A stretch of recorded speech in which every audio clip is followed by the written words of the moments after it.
Davison. May it please your Lordship and your Ladyship. My name is Ranald Davison. I appear on behalf of the appellant in this matter, together with Mr. Terence Neal, who's on the video link. My learned friend, Michael Powers of King's Counsel, together with Mr. Ravi Hafiz Doon, who's also on the video link, appears on behalf of the respondent in this matter. Lords and Ladyship, this matter comes before you on an appeal from the Republic of Trinidad and Tobago. Your Lordships and Ladyship should have been provided with some papers, of course, for this matter. There's a key documents bundle which you should have in hard copy form. We do. Paginated from pages 10 through to page 201. In addition, there is an amended appeal bundle, an electronic format which runs from pages 10 through to 3,450. I hope you can give me appeal bundle pagination. I haven't used hard copy documents for about 3 years. The pagination is compatible with both, but I will refer to page 1. If it assists, my intention, your Lordships and Ladyship, is to deal briefly with the factual background to this case, to turn to the findings at first instance and then the decision of the Court of Appeal in Trinidad and Tobago, touch very briefly on issues of law as they appertain to this particular case, and then deal with the grounds of appeal that have been provided by the appellant. Ultimately, however, the premise of this case is an invitation to your Lordship and your Ladyship to find that the Court of Appeal's decision in Trinidad and Tobago, adverse as it was to the appellant, should be set aside, since the Lordships in that appeal court effectively developed a new case in negligence against the appellant without giving him a fair opportunity to respond to that case. I begin, therefore, with some of the factual background to this matter. As your Lordship and Ladyship will be aware, this is a clinical negligence claim relating to the birth of the respondent Christopher Isaac Singh at St. Augustine Private Hospital in St. Augustine, Trinidad and Tobago, on the 12th of September 2012. In the original proceedings, the private hospital, was identified as the first defendant. The appellant, who is a consultant obstetrician and gynaecologist, who provided antenatal care at the time of the delivery, was named as the second defendant. There was, at the outset, a third defendant, the private anaesthetist, who assisted with the provision of anaesthetic at the time of delivery. The case against that anaesthetist was discontinued before the matter came to trial. Ultimately, that anaesthetist did give evidence as a result of being summoned to the case. The chronology of events leading up to the delivery of Christopher Singh is set out in various places within the bundles. It appears most succinctly in the decision of the Court of Appeal in paragraph 12, which is at page 88 of the electronic bundle. A more detailed chronology, stemming from the time of Mrs. Singh's arrival in hospital at approximately 5 o'clock in the morning of the 12th, through to Christopher's delivery the same morning, approximately 13 minutes past 11, is to be found in the judgment at first instance, page 129 to 135, paragraphs 10 to 38. It is not my intention to repeat the events of the delivery in detail. I say that because the primary findings of fact by the judge at first instance are not in dispute. And you will see, as I say, the agreed facts and the agreed chronology is set out in both judgments. What I do wish to highlight is a number of key matters relevant, we say, to the issues in this appeal. As at the 12th of September 2012, Mrs. Singh was just over 37 weeks of gestation and had had an uncomplicated pregnancy.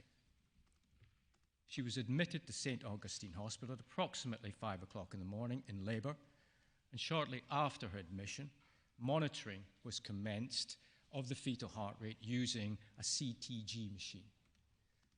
As your Lordships and Ladyship may be aware, a CTG machine is effectively a sonic device which is strapped to the mother's abdomen, and it picks up the fetal heart rate together with uterine contractions. It typically reproduces those readings on a piece of paper, a continuous roll of paper which provides a trace of both the fetal heart rate and the maternal contractions. However, in this case, both at first instance and at appeal, there was no such trace provided to the judge or indeed to the party. So it comes out as like a wiggly line. Correct. On a graph. There are two lines, in fact. The upper line represents the fetal heart rate. The lower line represents the uterine contractions. I thought there was a trace for 15 minutes. There was a trace of 13 minutes, which was found. It wasn't capable of being identified specifically to Mrs. Singh, nor is it clear, if indeed it was Mrs. Singh's trace, from what point in the period of her labour that trace was from. So it's strapped to her abdomen, it's not producing this trace, but is there another way in which you can tell from what it's doing what the fetal heart rate is? Typically, these machines have monitor where the figures appear, but also, I understand in this case, there was an audible output, which allows for those in attendance to hear the fetal heart rate, obviously at the rate that was being picked up on the sonic device. Maybe my fault, Mr. James. I had thought that it was common ground that only 15 minutes of trace survived all the way through to the trial. But was it a finding that the trace wasn't actually, the paper roll wasn't actually working? It's not clear. There seems to have been contradictory views expressed by the witnesses that there would have been a hard copy that has subsequently been lost. Well, I think that was my sort of assumption, but I may be wrong. I think that is the most looking at the totality of the evidence, that seems to be the weight of the evidence tends to favour that view, that there was at some point a hard copy trace that would have been available. It was then subsequently lost. Requests were made for access to that trace, and the hospital wasn't able to provide a copy beyond the 15 minutes that were found. But anyway, the numbers appear, and there's an audible pulse, presumably. And as your Lordship and Ladyship will have picked up from the notes, the midwives have been able to reproduce certain readings within their written notes, which suggests that they were able to interpret the fetal heart rate from the CTG machine at specific points in time. At the time of his delivery, I beg your pardon, at the time of his mother's admission, at approximately 5 o'clock, Christopher was then assessed, albeit in utero, by Dr Persad, the appellant, at 5:30 in the morning, and then again at 8 o'clock in the morning. The significance of his findings at those times was that Christopher's position within the womb was not conducive to a natural vaginal delivery. The medical terminology, effectively, is he was malpositioned.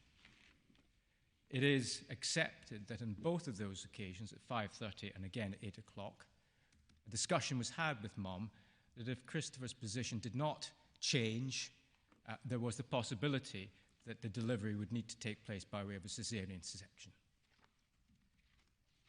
At the second of these attendances at 8 o'clock, the decision was made by Dr Persad to commence an infusion of syntocinon.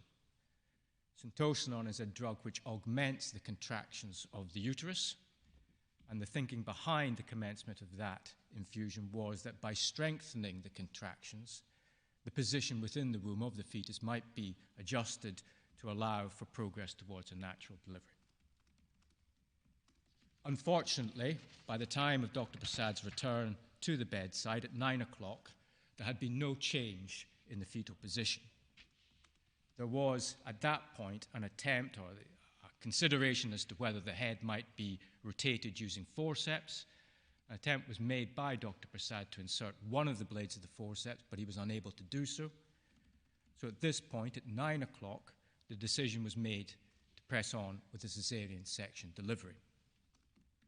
That decision was communicated to the mother and also to the attendant midwives. What followed thereafter was a breakdown in the hospital's emergency calling system, which resulted in delays in summoning, firstly, the anaesthetist, Dr Narra, and secondly, the theatre assistant who would be required to assist with the provision of the anaesthetic. Dr Narra, the anaesthetist, was not called until approximately 9:34, just over half an hour after the decision, and did not attend upon the mother's bedside until approximately 9:50. It is unclear from the evidence as to what time the theatre assistant arrived. He certainly was not present at the time of when Dr Narra entered the theatre at around about 10 o'clock. But the evidence and the findings of the judge at the first instance was that the theatre assistant was certainly there by 10:40 and had completed his checks by 10:40 a.m. Whilst waiting for these personnel to arrive, Mrs. Singh remained on the labour ward until 10:20 a.m. Over that period, whilst waiting for the other personnel to arrive, she remained attached to the CTG monitor. The midwife's notes confirm that checks were made of the fetal heart during that period of time, and that between 9 o'clock and 10:20 there is no suggestion that the fetus was struggling in any way, that the readings of the fetal heart remained within normal limits.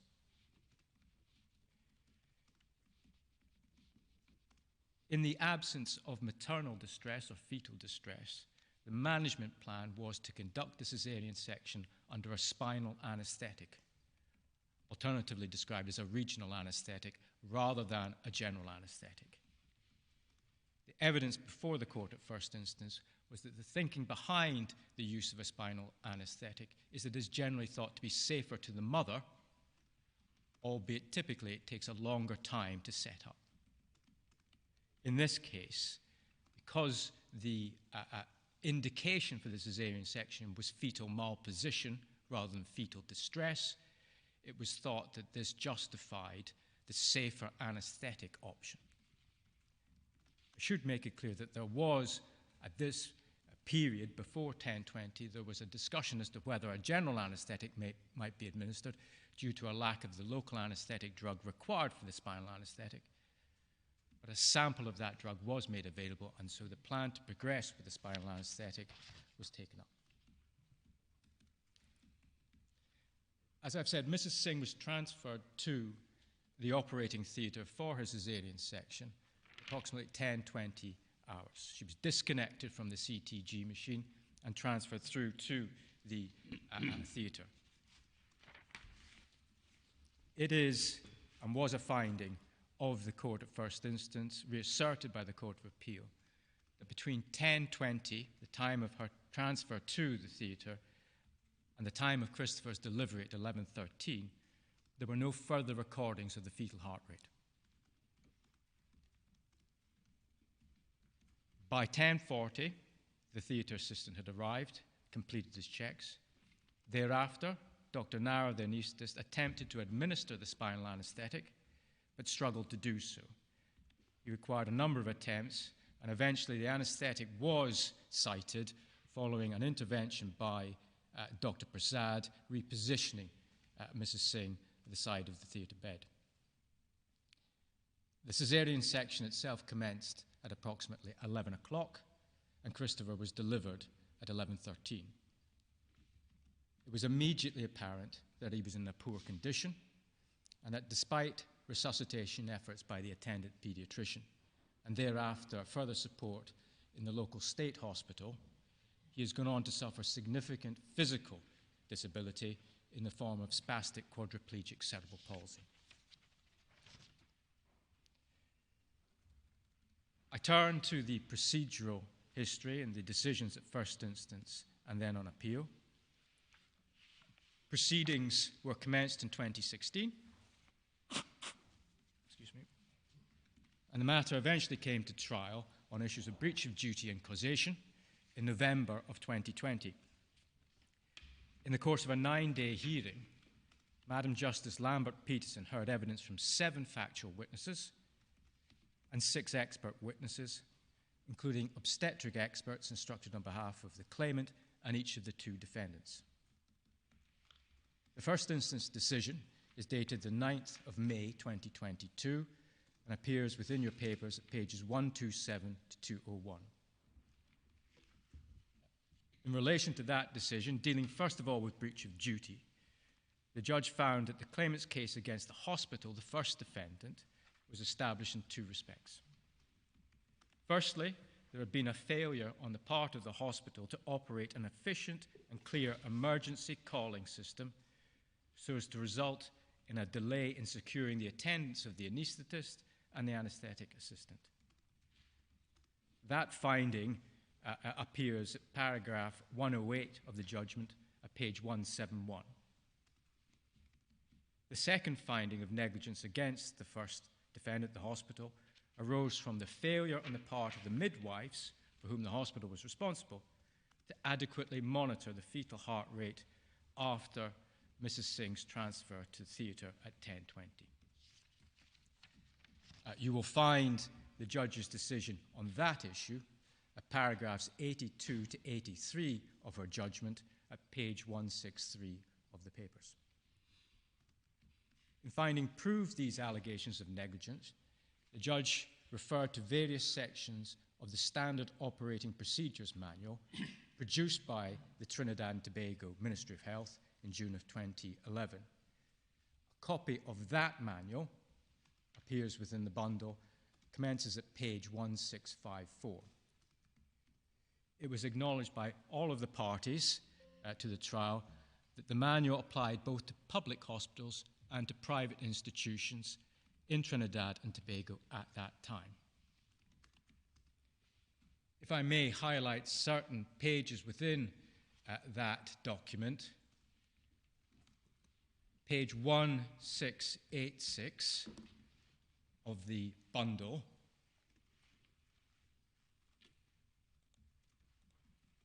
to avoid any confusion.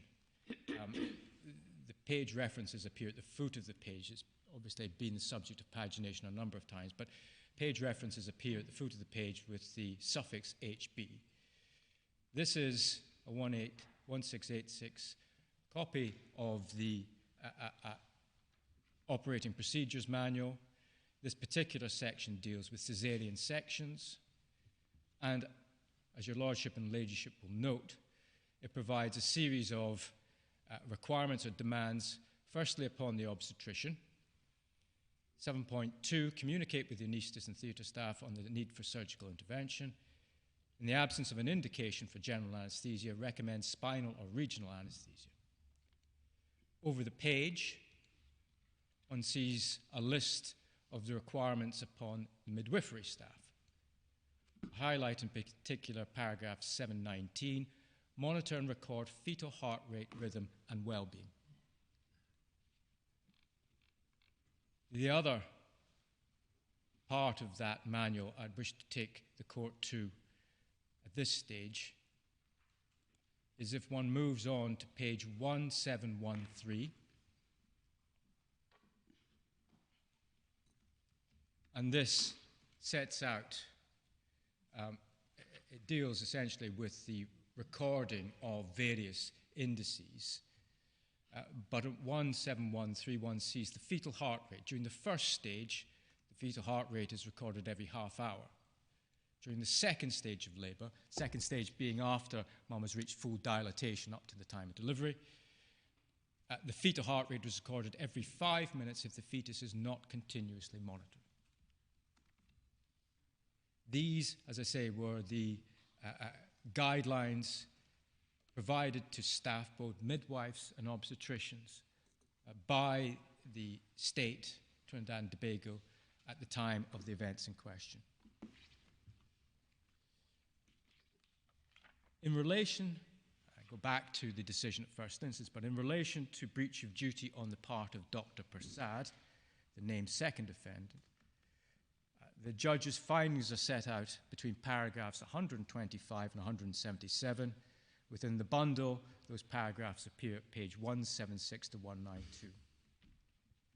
As your Lordship and Ladyship will have noted, the approach taken by the judge at first instance for both defendants was to recite each allegation of negligence and then provide her reasoned decision in relation to that allegation.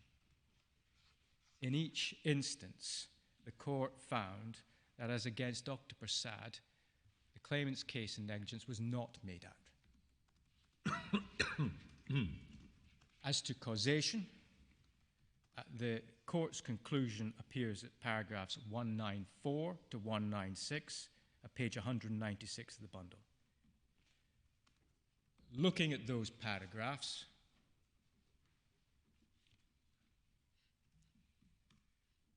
you will see that essentially the case in causation is made out in relation to the failure, the delays in carrying out the caesarean section. It flows, or the argument flows, from the finding of negligence related to the inefficient and unclear calling system, rather than any lack of fetal heart monitoring in the period of 10:22 to 11:13. The judge does not comment or make any finding on causation flowing from the failure to monitor the fetal heart rate, what this would have shown, what actions it would or should have prompted, and what difference, if any, this would have made to the delivery time. That, therefore, was the decision at first instance. The matter came before the Court of Appeal in Trinidad and Tobago in January of last year, January 2024, after appeals were brought in the first instance by the private hospital, D1, and then by the claimant. The transcript of that appeal hearing appears page 3139 of the bundle, and the decision of the Court of Appeal is dated the 26th of July 2024, appears at pages 81 to 126 of your bundle. In summary, the unanimous decision of the court was that the first defendant's appeal against the decision would be dismissed, but that the claimant's appeal against the second defendant, Dr Persad, was successful. That, of course, generated the appeal by Dr Persad to this court. Before I turn to the grounds of appeal, I deal very briefly with points of law as they relate to this case. A number of authorities have been produced by the parties, and you have them within the bundle. They're items 157 to 163, pages 3292 to 3414. There is, I'm glad to say, little, if any, between the parties in respect to the issues of law. The appellant accepts that the primary findings of fact arrived at in first instance were not interfered with by the Court of Appeal.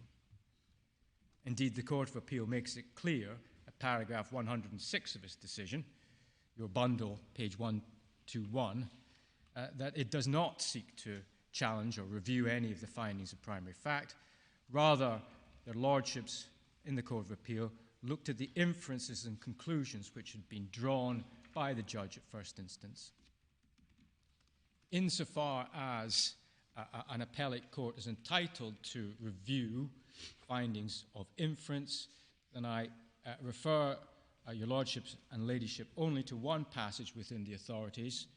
It is found in the case of Beacon Insurance Company Limited against Maharaj.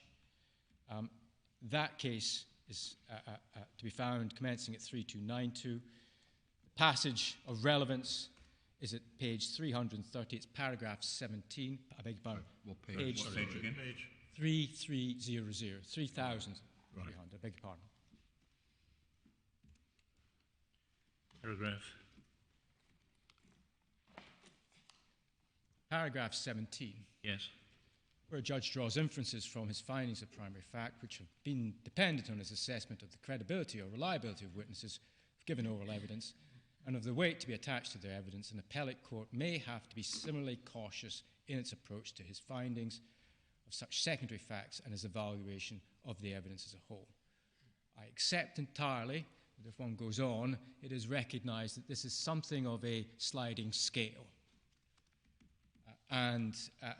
Reference is made to the case of Ree B and ultimately to the case of Whitehouse and Jordan,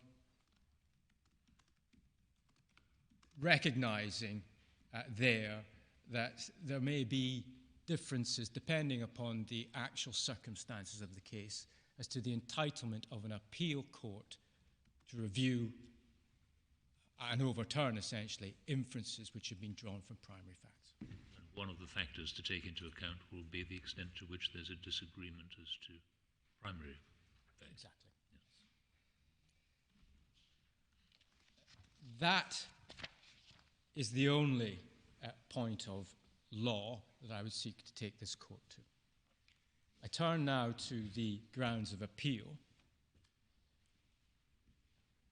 As this court will have noticed, the appellant challenges each of the adverse findings made against him by the Court of Appeal, those that were made in paragraphs 107 through to 119 of the Court of Appeal's decision. As this court will have gathered from the appellant's written argument, there are a number of recurring themes which run through the grounds of appeal. Of these, we say the most significant is the contrast between the case in negligence, which was originally brought by Christopher, the respondent, against Dr Persad, the appellant, and the case in negligence, which the Court of Appeal essentially established against Dr Persad in its findings. The original allegations of negligence advanced against Dr Persad are to be found, I think, most easily digestible at paragraph 43 of the first instance decision. That 43, did you say? Paragraph 43, page 137 to 138 of the bundle. Yes. This is, Madam Justice Lambert-Peterson effectively lists in that paragraph the allegations of negligence. They are also to be found in the amended statement of case, which you have in the bundle, at the end of the bundle, page 3415 to 3450. But they have been accurately, we say, condensed into paragraph 43. That's helpful. Thank you very much. As mentioned already, in arriving at her decision, in relation to Dr Persad, the judge at first instance dealt with each of those allegations, one by one, addressed each allegation, and provided her conclusion. As we will see, as I take your lordships and ladyship through the Court of Appeal's decision, there was no such attempt by the Court of Appeal to align its views to the allegations of negligence, and little attempt, we say, by the Court of Appeal to align its views with the conclusions of the judge at first instance. We say that the Court of Appeal was wrong to overturn any inference or conclusion arrived at by the judge at first instance, with the principal error of that court being to develop and find improved its own case in negligence against Dr Persad. There's a further failure to explain how and why any of these new allegations would have resulted in Christopher's earlier delivery and sparing of his injuries. That general point, your lordships and ladyship, is what is to be found in ground one of our appeal. I turn... Just say that again. You say they devised their own case and they failed to explain how and why their findings of negligence ultimately resulted in Christopher's injuries. So the argument on causation is not dealt with by the Court of Appeal in its decision.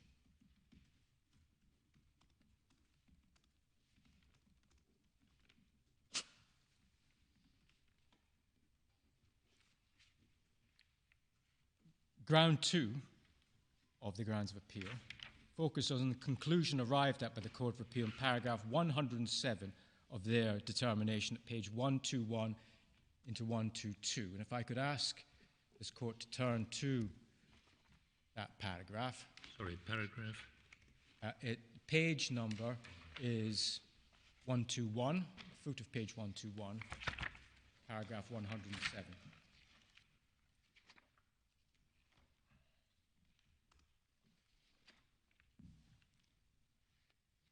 The foot of this page, 5 lines from the bottom, you will see the passage: from as early as 7 o'clock, Dr Persad realized that a C-section was a possibility, if not a probability. This was because of the relatively advanced stage of labor and the positioning of the fetus. While the judge found there was no requirement for a 24/7 anaesthetist to be present at the hospital, a real possibility existed that one may be required. Dr Persad, at that stage, as the person in charge, ought to have alerted the hospital to identify a possible on-call anaesthetist, be on standby, and for a possible urgent call out. This he did not do. Our arguments begin, I should make it clear that in the Respondent's notice, the Respondent doesn't seek to object to this ground of appeal, but I would wish to develop it slightly, since it does provide the first of a number of recurring themes, as I say, which are of relevance to the subsequent grounds. If this court considers the allegations of negligence as pleaded against Dr Persad, in paragraph 43 of the first instance decision, there has never been an allegation of negligence that Dr Persad should have arranged for the anaesthetist to be pre-alerted and put in standby in case a caesarean section was required. Well, what about particular N on 3438 in the amended statement of claim?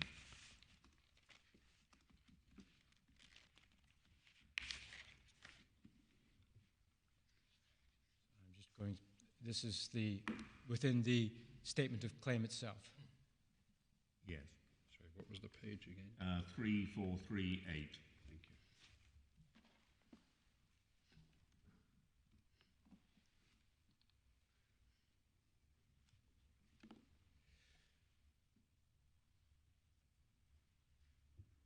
We say that does not fit the same criticism made by the Court of Appeal. Well, it seems to me getting at the same point that he shouldn't have just waited until he'd demonstrated, when it found out that, not unsurprisingly, the forceps possibility hadn't worked before getting around to finding out if an anaesthetist was available. He should have got it lined up sooner. We say that was never part of the clear case put to the defendant, and that involved a development of an argument that was never put to the defendant at the trial at first instance. Well, that's a different point. I haven't seen the transcripts, but it did seem to me that it's squarely on the pleading. If I may, what I would say is that it's certainly not identified by the judge at first instance as one of the allegations of negligence. There is no criticism that has been advanced in the written expert evidence of the claimant which deals with this point. That expert evidence appears in the report of Dr Mason. Dr Mason was the claimant's expert obstetrician. His report appears within the bundle at page 1289 to 1312. His summary, his conclusion, appears at 1309 to 1310. Within that conclusion, he lists a number of failings which he identifies in relation to the care provided to Mrs. Singh. And within that list of failings, there is no criticism of a failure to pre-alert the anaesthetist or have him on standby in the event of a caesarean section being required. Equally, we say, this point was not aired by any of the other expert obstetricians in their reports, nor was it dealt with in oral evidence at trial. There is nothing to the effect of obliging the obstetrician to put the anaesthetist on standby in the operating manual that I've taken you to already. Well, it doesn't say in terms he has to put it on standby, but it says that he has to communicate with the anaesthetist and theatre staff on the need for surgical intervention. Say that's what he did at the time of the decision being taken to proceed to caesarean section. What time was that? That was at 9 o'clock. He didn't communicate with the anaesthetist, he communicated with the midwives. That's right. And they set in train what turned out to be a very slow process, which resulted in the anaesthetist being contacted half an hour later. The obstetrician did not contact the anaesthetist. he sought the assistance of the midwives to contact the anaesthetist, yes. Did he know who the anaesthetist would be? No, there would have been an on-call bank of anaesthetists, and so his duty, we say, was to arrange for those who knew who the anaesthetist might be to contact the anaesthetist. The trouble with N is it's a rolled-up plea against both defendants. Yes. So it takes a little bit of Picking. to see which bit of it is sensibly aimed at which defendant or both defendants. But it's capable of being said to be aimed at both. What we don't know is whether because I think the on-call anaesthetist was not actually available. There was a... but what we don't know is whether if he had gone and said something at 7 o'clock or 8 o'clock, whether the hospital would have done anything about it and discovered that the on-call anaesthetist was not actually on-call and then lined up Dr Narra earlier. That's right. And the difficulty that also exists is that because the point wasn't explored in the evidence, it's not possible to say, would it have made any difference, putting anyone on notice, if the subsequent system for summoning that anaesthetist into hospital is deficient. One can put the anaesthetist on alert, but if one then doesn't summon the anaesthetist efficiently to come in when he is required, then one ends up in the same position. And so an allied concern in relation to this particular criticism is the Court of Appeal doesn't go on to say what difference would it have made.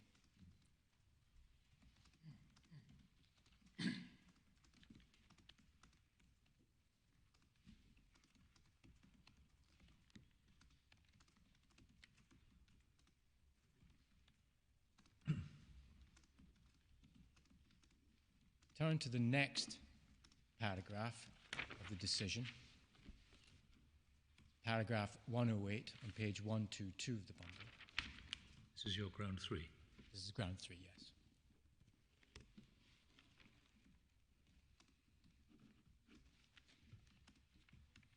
Your Lordship and Ladyship will, of course, read it. It reduces, in effect, to a failure on the part of Dr Persad to co-opt the assistance of the midwife whilst waiting for the theatre assistant, and thereby replace the missing theatre assistant with the midwife.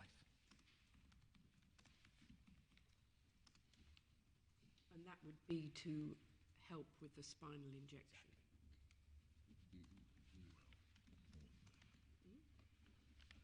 I think it's to operate as the theatre assistant. Operate as theatre, but, yes, but there is a role played by the theatre assistant in assisting the anaesthetist in administering the spinal anesthetic. Yeah. The argument that we present is similar to that in ground 2. We say there is no allegation that Dr Persad should have hurried along the delivery by co-opting another member of staff to fulfill the role of the theatre assistant. Neither Dr Mason, the claimant's expert, nor either of the other 2 obstetric experts deal with this in their reports, and it was not put to Dr Persad in the course of questioning. Furthermore, when the point was raised with Dr Narra, the anaesthetist, in the course of his evidence, he made clear, we say, the specific skills of the theatre assistant and why it would not be possible to replace that individual with anyone else. Take the court's attention to page 2432. Page, sorry. 2432.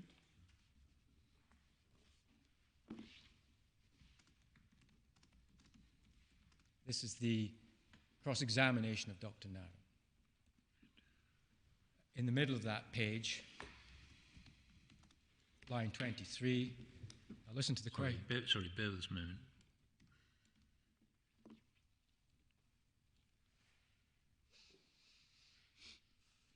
Cross-examination of Dr Narra, the anaesthetist.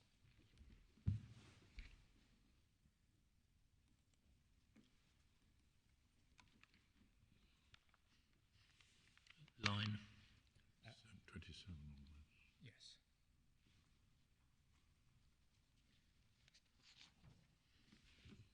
must be a question of balancing risk, must it not?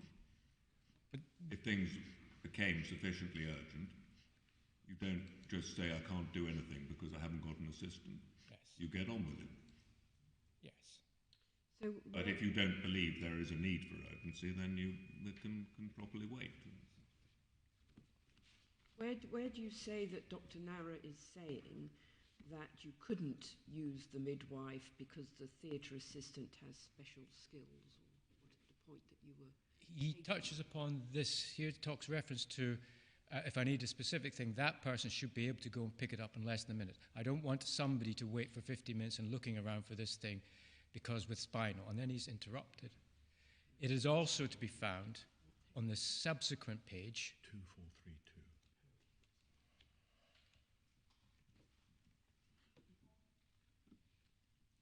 Line 27. Where else are we going? Next page. 2433. 2433. At the foot of this page, from line 40 onwards. This continues to be Dr. Narra. The question is, so I want to put to you that you could have done all of these things. You could have confirmed her consent. You could have checked her for jury. You could have seen that she was fit and that you didn't have to wait for a theatre assistant. Do you accept that? No, I don't agree with that. It is too dangerous. I would not do that without assistant. Too dangerous, too risky, and then the recording becomes discernible. We refer to those passages as obviously highlighting the anaesthetist's view as to the significance and importance of the theatre assistant and the skills which that individual has, and the risk that would be generated were somebody to try and replace that.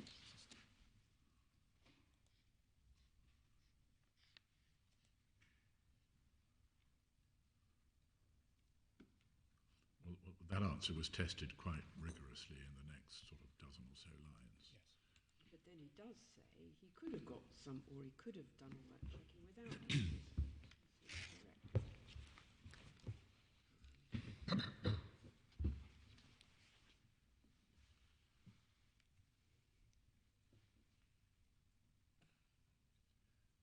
I have it in mind, but I can't remember where, that Dr Narra did say that if he'd been told it was really urgent, Yes. because there was fetal distress, then he could have cut all Switched to these general corners and got on anaesthetic. with it much more quickly.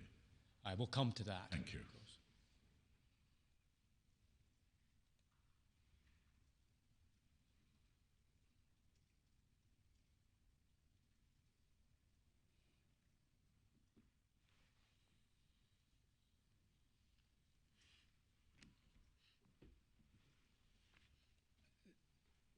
The view taken by the judge at first instance, Madam Justice Lambert-Peterson, is to be found in her decision, paragraphs 116 and 117, pages 173 to 174 of the bundle.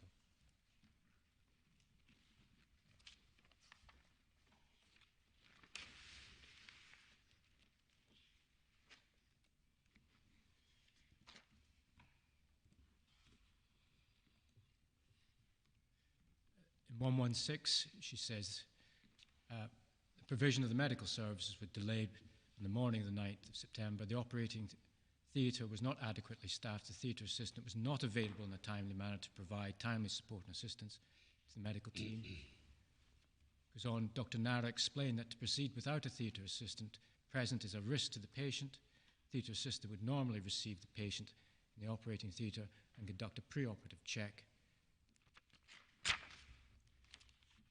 I would have thought it pretty obvious that you don't need a theatre assistant if it's sufficiently urgent to check whether the patient has consented to the operation, doesn't have any jewellery on her, and hasn't consumed anything, including any medication. You're perfectly capable of asking those questions yourself. I think that is right. What Dr Narra does go on to say that there may be times when one needs a piece of equipment. And he doesn't want to wait until somebody who's not trained finds that piece of equipment because that would generate additional delay. And so there are skills, additional skills of the theatre assistant, Dr Narra emphasised, would make difficult to replace by another member of the team. Well, that's all in an ideal world, though, isn't it? That was the evidence given by Dr. Narra, and we draw upon these points. The fact that we say the allegation was not pleaded, there is no support of expert evidence. I mean, the allegation that he should have co-opted the midwife. Yes. There was no support of expert evidence. And indeed, the Court of Appeal's decision in relation to this point was ultimately inconsistent with such factual evidence that was given. The point was never put to Dr. Persad.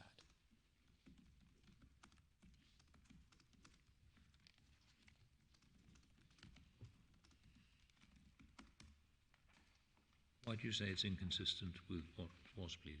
Yes. Why? I beg your pardon. Why was it inconsistent? It was inconsistent because the evidence of Dr. Narra indicates that the importance of the anaesthetist, or the theatre assistant, I beg your pardon, is not capable of being replaced by the midwife. That was the evidence. We point to the evidence and say, well, that was the view expressed by Dr. Narra.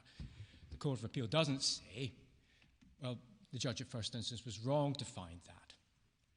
That was the finding. There was evidence to support that finding. There is nothing by the Court of Appeal to explain why it reverses that finding and says it was all right to replace the theatre assistant with specifically the midwife.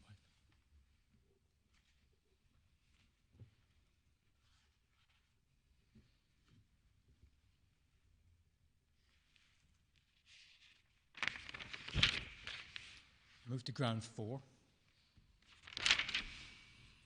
This relates to paragraph 109 of the Court of Appeal's decision, page 122 of the bundle.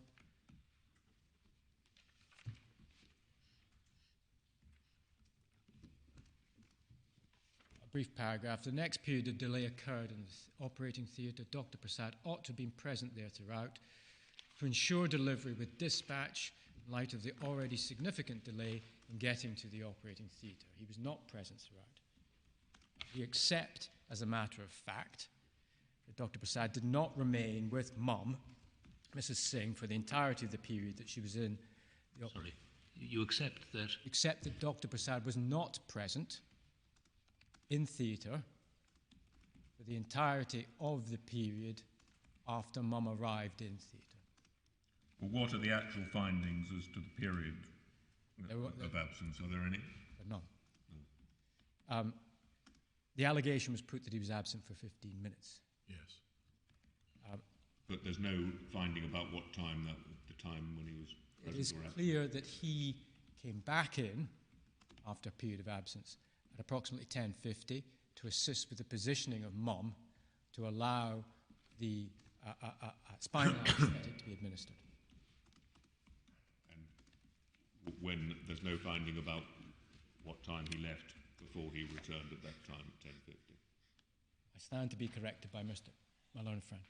My lords, my lady, I believe it's an agreed issue of fact that for 30 minutes between 10:20 and 10:50, the appellant was not in the operating theatre. What's the reference for that? Yes. I should try and find it as quickly as possible. You say it's in the agreed statement of fact.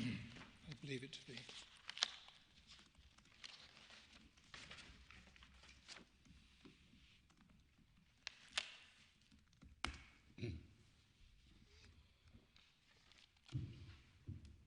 It's J on page 13.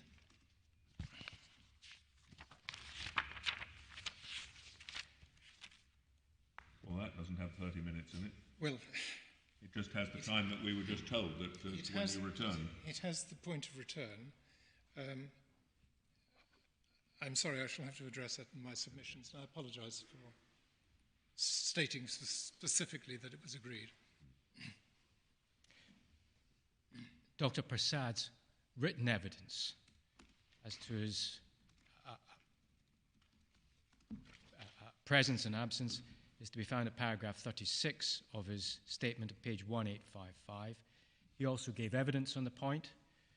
We'll find his evidence on the point at page 2726, Sorry, just can you give me the witness statement reference? Yes, the witness statement reference, paragraph 36, page 1855.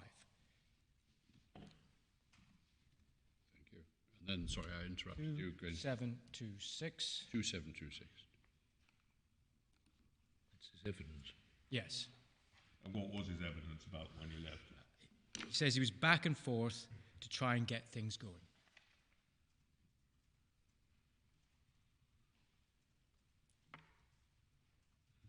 Several visits to the theatre, he says in his witness statement.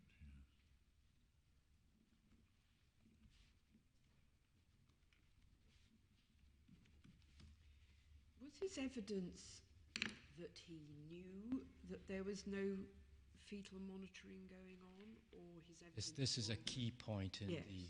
perhaps you'll come to that. Yes.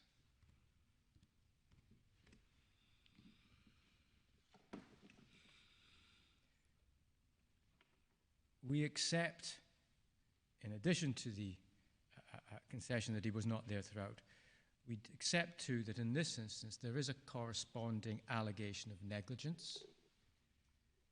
Take you to page 138.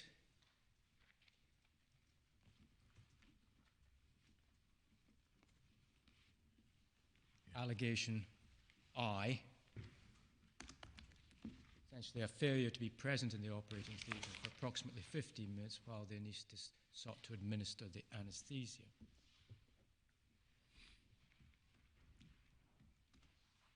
That allegation is not obviously supported by anything said by Dr. Mason in his report, and the Standing Operating Procedures Manual, of course, contains nothing of equivalent requirement upon the obstetrician. Its continual presence in theatre is not dealt with in that manual. However, as there is an allegation of negligence, there is a corresponding finding by... You wouldn't necessarily expect the manual to say if you're carrying out an operation, you need to be present in the operating theatre during that time.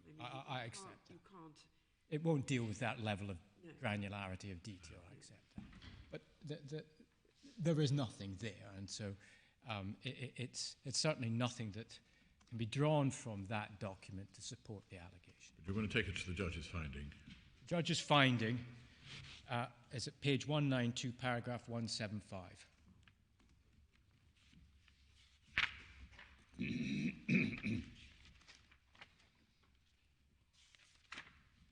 You will see that on the previous page, the judge reproduces the allegation, and in 175 refers to the administration of anaesthetic as the responsibility of the anaesthetist. The obstetrician is not required to be present while the anaesthetic is being administered. I'm satisfied the second defendant did not breach his duty to the claimant by not remaining in the operating theatre whilst the anaesthetist was attempting to administer the spinal injection.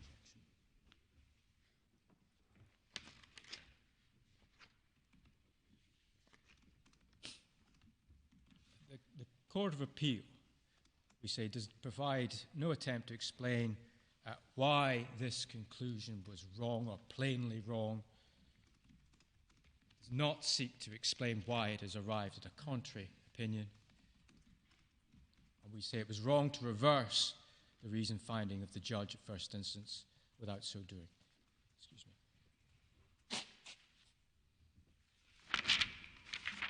me. I also point out that the Court of Appeal has not accompanied this finding against Dr. Persad with any finding as to what difference presence would have made to the timing of Christopher's delivery. The delay in administering the anaesthetic was not something Dr. Persad could reasonably be expected to influence, we say.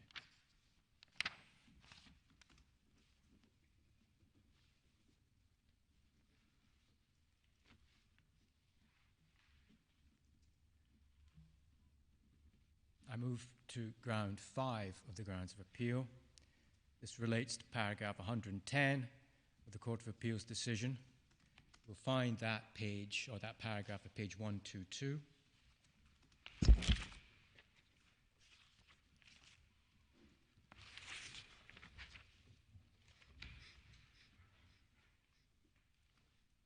This is the paragraph that relates to the monitoring of the fetal heart rate.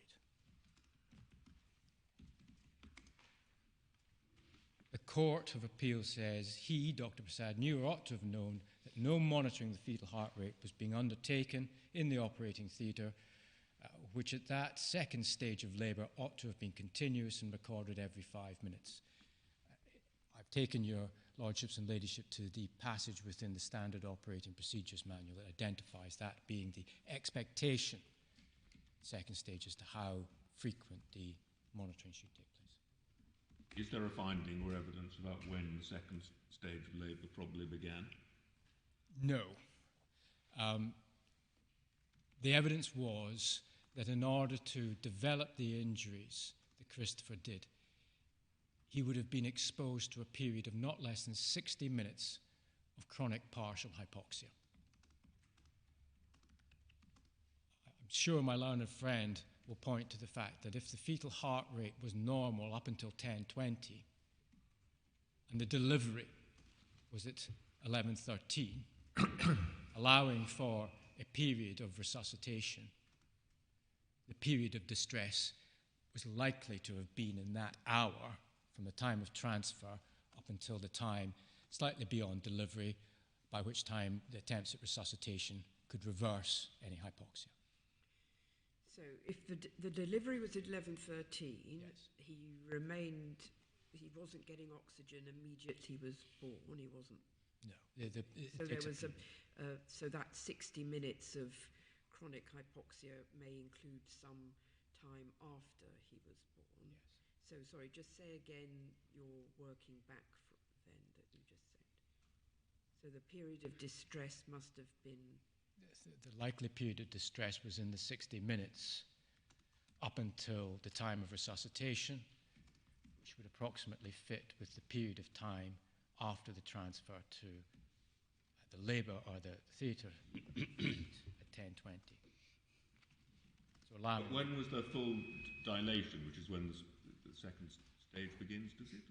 Second stage was certainly full dilatation by 9 o'clock. By 9 o'clock? By 9 o'clock, because the attempt was made to pass the forceps at that time, and the obstetrician would have required, we say, understand, full dilatation in order to progress with that. The moment it arrived, there was not full dilatation at the time of arrival. There are various findings made by the judge at first instance as to the progress from the first stage, but certainly by 9 o'clock, the cervix would have been fully dilated. So working back, the hypoxia must have started shortly after she was transferred to the operating. There is no finding in that respect. No, but but that logically... I'm saying back to you what Yes. I understand you're saying to us. Logically, that would seem to be the period of injury. So you accept the period of distress would have been in the 60 minutes up to delivery, which... A minimum period of 60 minutes. A minimum period of 60 minutes. That was the evidence given. There was not... The only causation evidence was provided by experts instructed on behalf of the claimant. The evidence of the neuroradiologist indicated that it would be images that he has would be compatible with chronic partial hypoxia for a minimum of 60 minutes. Right, but you're not... What I understand from this is that you're not saying that the 10:20 reading that there was no distress must have been wrong because of the 60 minutes of hypoxia. It is compatible. It is compatible that the fetal heart rate was fine at 10:20, and yet there was a further 60 minutes from shortly after then until the baby was resuscitated post-delivery, during which the damage was caused. That is certainly consistent with the expert evidence that was given. Yeah.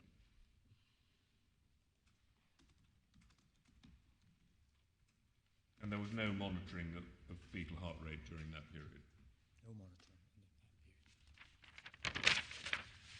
The last reading of the fetal heart rate was taken at 10:20. And if Dr Persad was coming in and out, as he says at the theatre, he must have been aware of that fact, or should have been aware of that fact. That is the point that I seek to contest. If I may, I'll develop my arguments in that point now. Does anybody say that at any stage when he was going in and out, he asked what the fetal heart rate was? Or? No. No, there was no discussion of the fetal heart rate.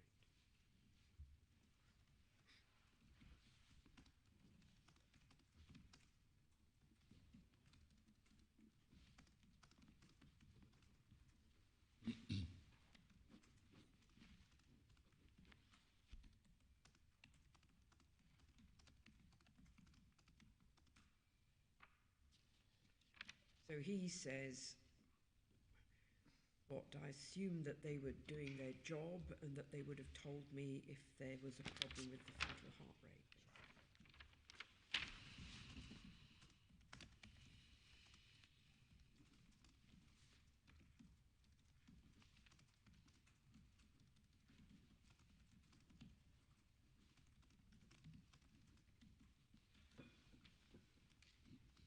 Where do we see that? I will come to that if I may. Waiting for your submissions on it, I think. I will get there, yes.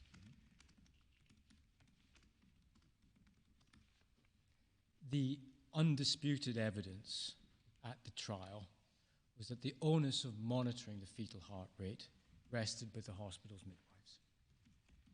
This is consistent with the obligations created by the Standard Operating Procedures Manual in Section 7, which you've seen already.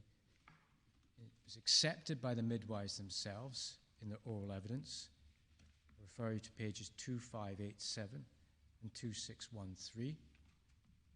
It was accepted by the claimant's expert evidence, Dr. Mason. Sorry, to go a little more slowly. Accepted by the midwife.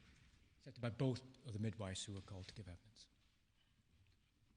And the page references for their oral evidence, 2587, 2613.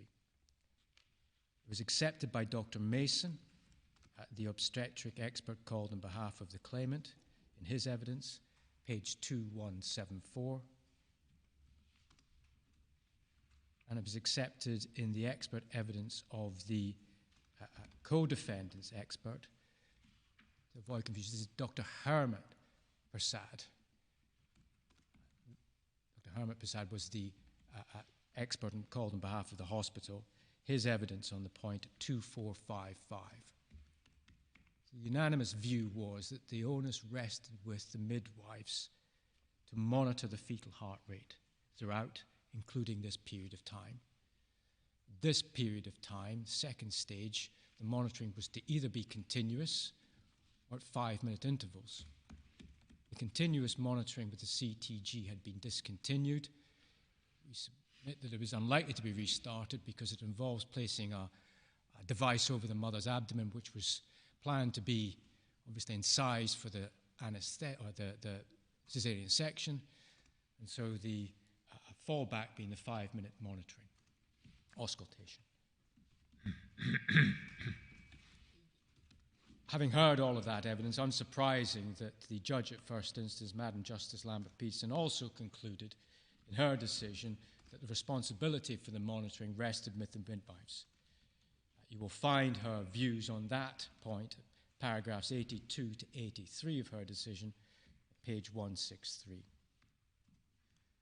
What we say the Court of Appeal has done in paragraph 110 of its decision is to overlay a specific supervisory responsibility upon Dr. Persad, requiring him not to monitor the fetal heart rate, but to monitor the midwife's monitoring of the fetal heart rate.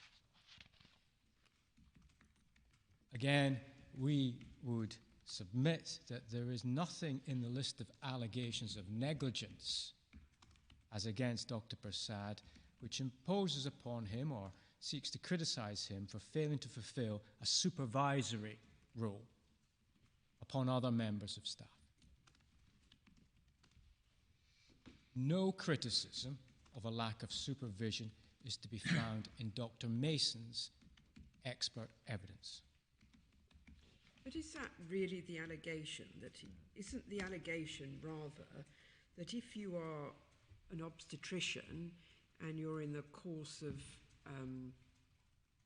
carrying out a C-section, you should inform yourself as to what's happening to the fetal heart rate, and he failed to do that. That is the argument that the Court of Appeal has. Yes, and that is, as my lady says, it's not that his job is to supervise the midwives. It's his job is to, if he knows that the patient is in a fairly critical condition, because the second stage of labour commenced an hour ago, and there's in those circumstances a high risk of hypoxia, he should be keeping an eye on what the fetal heart rate is. And he needs to have that case pleaded against him and put to him at trial. He needs to see the expert evidence that supports that opinion, and he needs to be given a fair opportunity to respond to that criticism. We understand the criticism made by the Court of Appeal. That is not the point. The point is that that criticism should have been fully aired and put to the appellant at first instance, giving him a fair opportunity to respond. It wasn't, and we suggest that it was unfair for the Court of Appeal to subsequently establish that criticism against Dr. Persad. And I suppose, you've shown us what the judge said about the first defendant's responsibility in that. Yes. I assume there's simply a silence so far as the second defendant's responsibility, because it wasn't an issue before the judge. She presents the responsibility as being one for the midwives. She does not deal with this point because it wasn't aired at first instance. Was it pleaded? We say no. We say no in terms of a supervisory obligation. Well, we're not, as we've, I thought, just discussed, it's not a supervisory obligation, it's an information obligation. We say no. Right.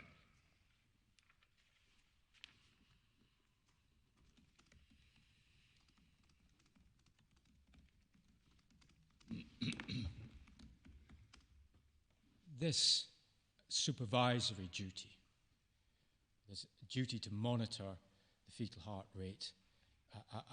Well, what about H of the allegations, then? The failure of the first and second defendant to adequately and carefully monitor and analyse fetal heart rate. That's 3437.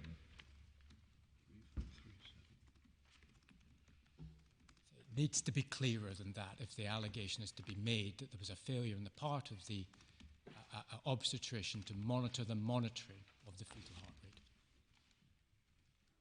It needs to appear within the expert evidence. It needs to be put to him squarely to give him a fair opportunity to respond to any such criticism.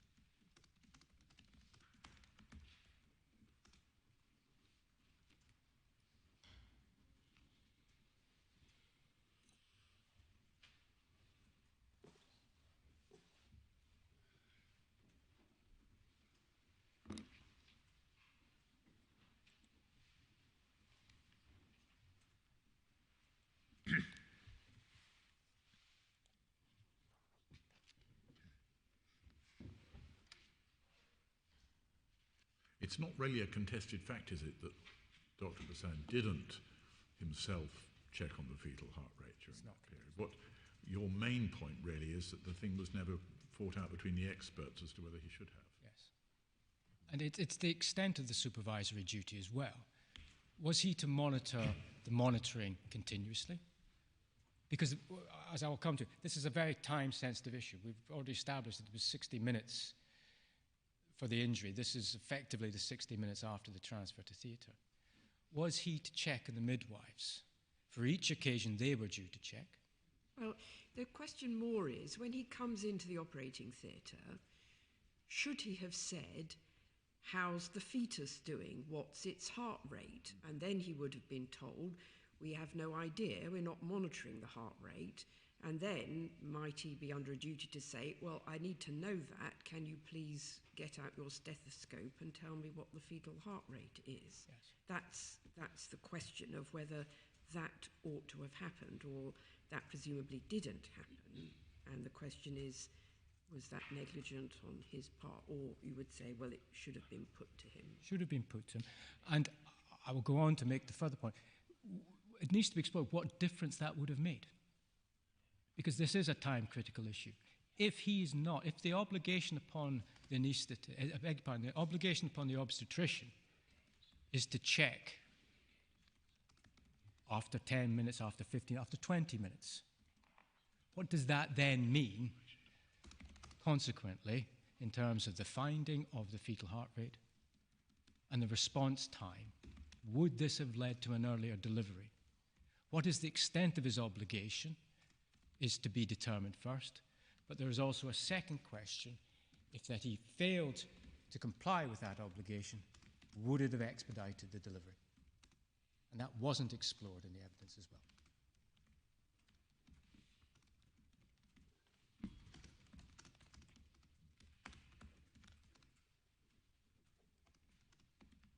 Now, Mr. Davidson, the agreed timetable that we've been given indicates that you're out of time.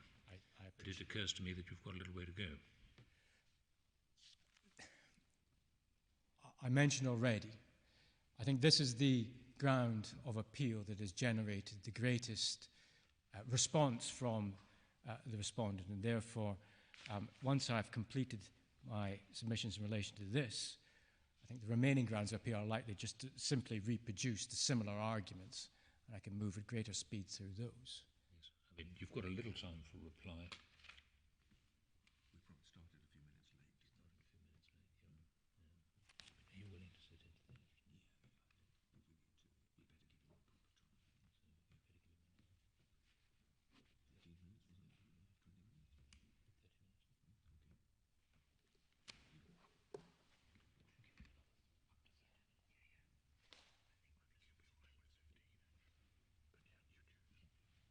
Mr. Davidson, we think in the circumstances we should give you another 30 minutes, up to another 30 minutes. Thank you very much.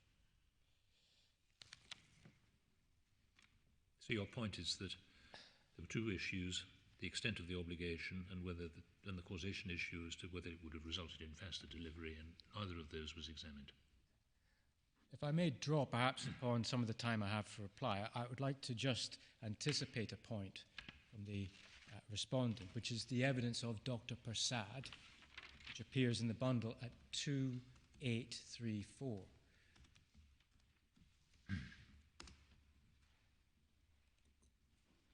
This is my learned friend's cross-examination of Dr Persad, the respondent rather than the expert.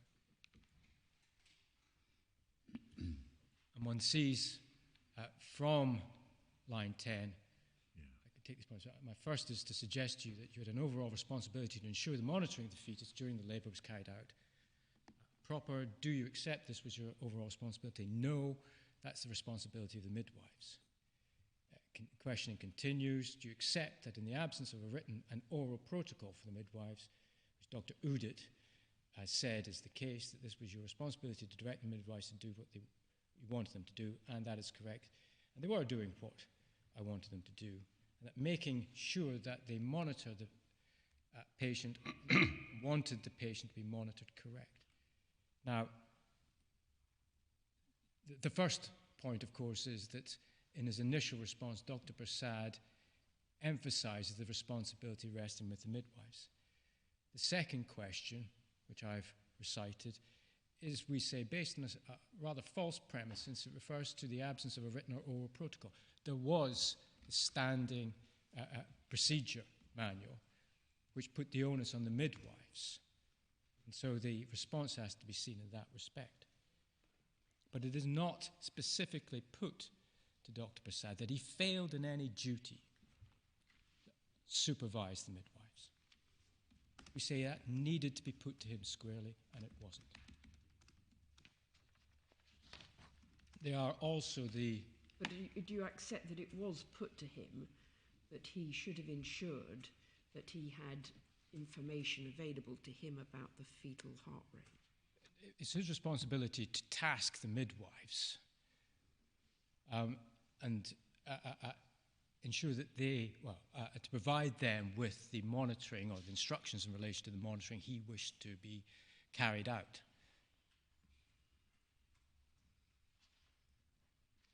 And how is, so that's quite a nice distinction then.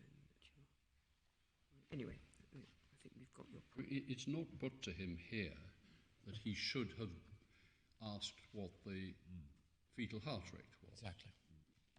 And that he was failed in his duty by not doing so.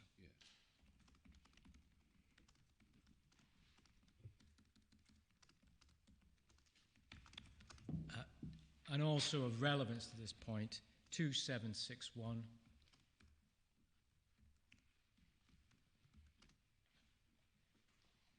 This again is Dr. Persad, appellant, his evidence.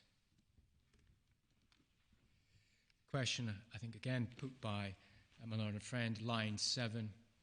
But of course, you are necessarily dependent upon the midwives reporting to you if they have any concern, correct? I'm sorry, I haven't got it. 2761? 2761, line 7. Yes, thank you. And this is what? This is Dr. Persad being questioned by my learned friend. Yes, right. Thank you.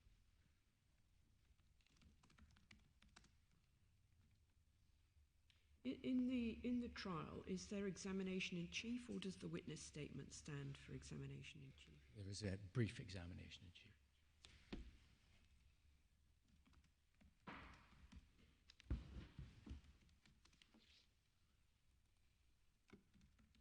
Further on in this page, line 25, it's obviously so important because it's just, look, if they were not to monitor properly or were to interpret what they were seeing properly, the trigger to go and get you as the obstetrician wouldn't arise, would it? No, it wouldn't. One rather thinks that cross-examination is, although of the second defendant, effectively shooting at the first defendant. Exactly. But it doesn't raise the issue at that, what might seem an opportune moment to say, but you also have an obligation. Why didn't you? And surely you're at fault for doing so.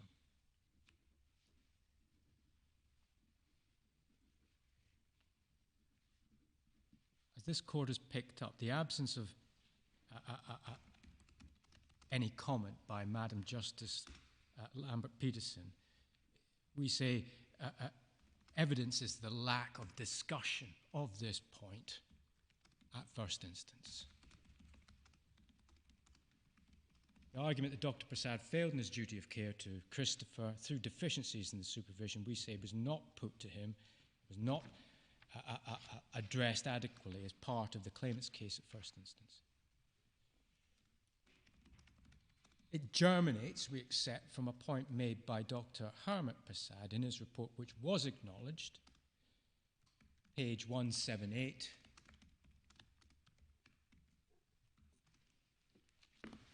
Paragraph 130. This is the decision at first instance. I accept Dr. Persad's, Hermit Persad's, explanation that the role of the obstetrician in the public health institution differs from the private health institution. Attending obstetrician in the private health institution advises and directs the midwives to a greater extent that obtains to the public health institution. But it does not go further. It does not set any boundaries as to the nature and extent of any supervision and the requirements, specific requirements upon the obstetrician within the private hospital setting.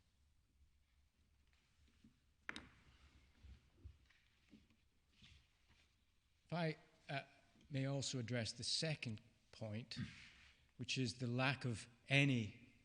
But didn't the trial judge rather form the view that there had not been any fetal distress, or that she wasn't able to find that that there had?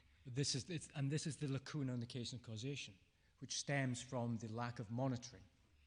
There was no ruling at first instance as to what might have been found were the fetal heart to have been auscultated. When that would have arisen, the response, and the difference in, if any, in delivery time. It simply wasn't explored and was not addressed in her decision. And this is the point, second point we make in relation to this criticism of Dr. Persad. I accept that in the decision of the Court of Appeal, 122 paragraph 10, the Court of Appeal does say it would likely have shown fetal distress having regard to the later finding of meconium and hypoxia that occurred, and this would likely have occurred an hour or so before. The Court of Appeal does not tell us in any other detail as to what the absent fetal heart rate monitoring would have shown. It doesn't deal with any of the evidence. It doesn't tell us when that distress might have been picked up. And what we say is the respondent now, there being a lack of any case and causation decided at first instance, being a lack of any case and causation flowing from the lack of fetal heart monitoring in the appeal, the respondent now seeks to address this point by inviting yourselves to arrive at a series of conclusions from the primary evidence. Our urge is for you not to do so. We say that because of the following points. This is, as I've mentioned already, a time-sensitive issue. Any decision in relation to the sequence of events which might have occurred after the transfer to theatre is critical to the case. But as mentioned already, you have no evidence as to the nature of any supervisory duty upon Dr. Persad. Should he have checked in the midwives after 5 minutes, after 10 minutes, after 15 minutes, after 20 minutes? If it's after 20 minutes, what difference does that make to the outcome of the delivery, the timing of the delivery? Would it have been the same time?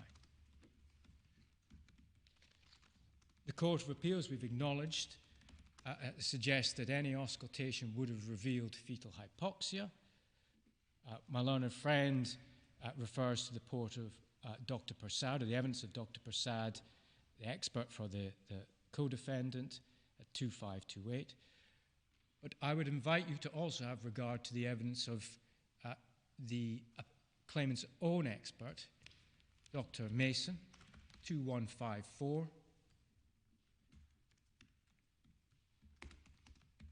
Dr. Mason's evidence at line 42 to 46. In chronic partial hypoxia, you do not see a prolonged bradycardia, bradycardia being a slowing of the fetal heart. The heart rate stays within normal range.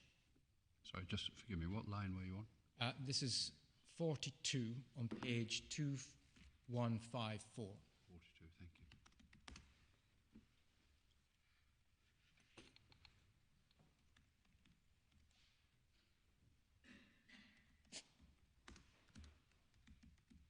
Fetal heart stays within the normal range, but the variability of the trace is often reduced, and there are decelerations which are often. This wouldn't have been a trace. This would have been auscultation. And according to at least one of the experts, the auscultation would have identified a normal fetal heart rate. Well, that suggests that you shouldn't let time go by in that case if you can't even tell from the fetal heart rate and you've gone into the second stage of labour commenced at 9 o'clock. I suspect that's a different point, but the point being that if the auscultation had occurred, it may not have revealed any abnormality in the fetal heart rate. But this is questioning all about the time of the administration of oxytocin, which is long before the period you're now focusing on in your the mechanism of injury is chronic partial hypoxia. And what one sees from the answer of Dr. Mason is that in chronic partial hypoxia, one may not get simply a reduction of fetal heart rate. There may be other changes that will be revealed in a CTG, but not the fetal heart rate, which may well remain within normal limits.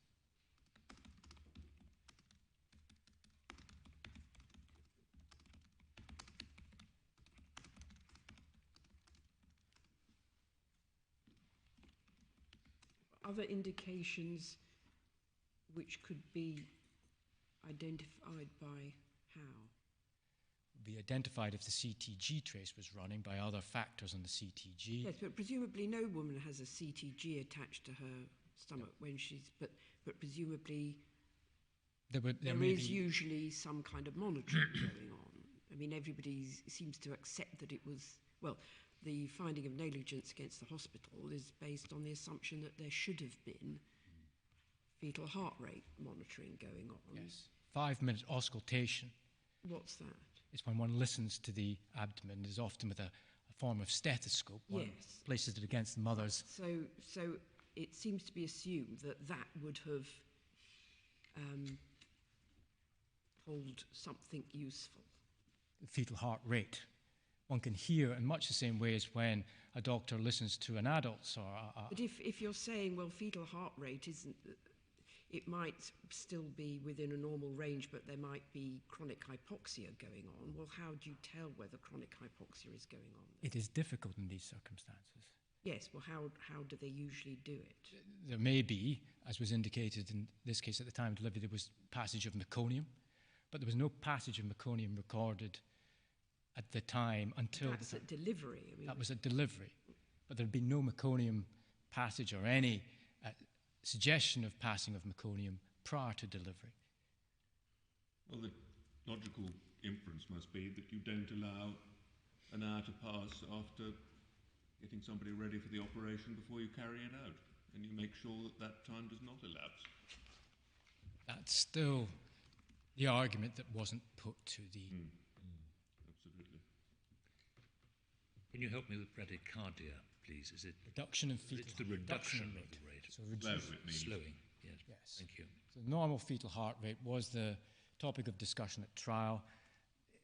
110 to 120 would be the lower limit, up to 140, 150, if not more. A bradycardia would be a reduction, abnormal reduction in the fetal heart rate.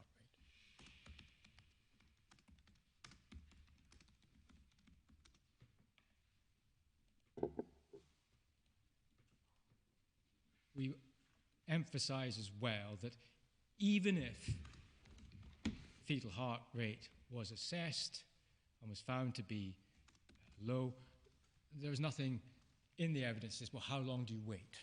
I accept, and this is a point that I have conceded already to my learned friend, one doesn't wait the 40 to 90 minutes that's mentioned in some of the documents. That deals with a specific feature on the CTG trace.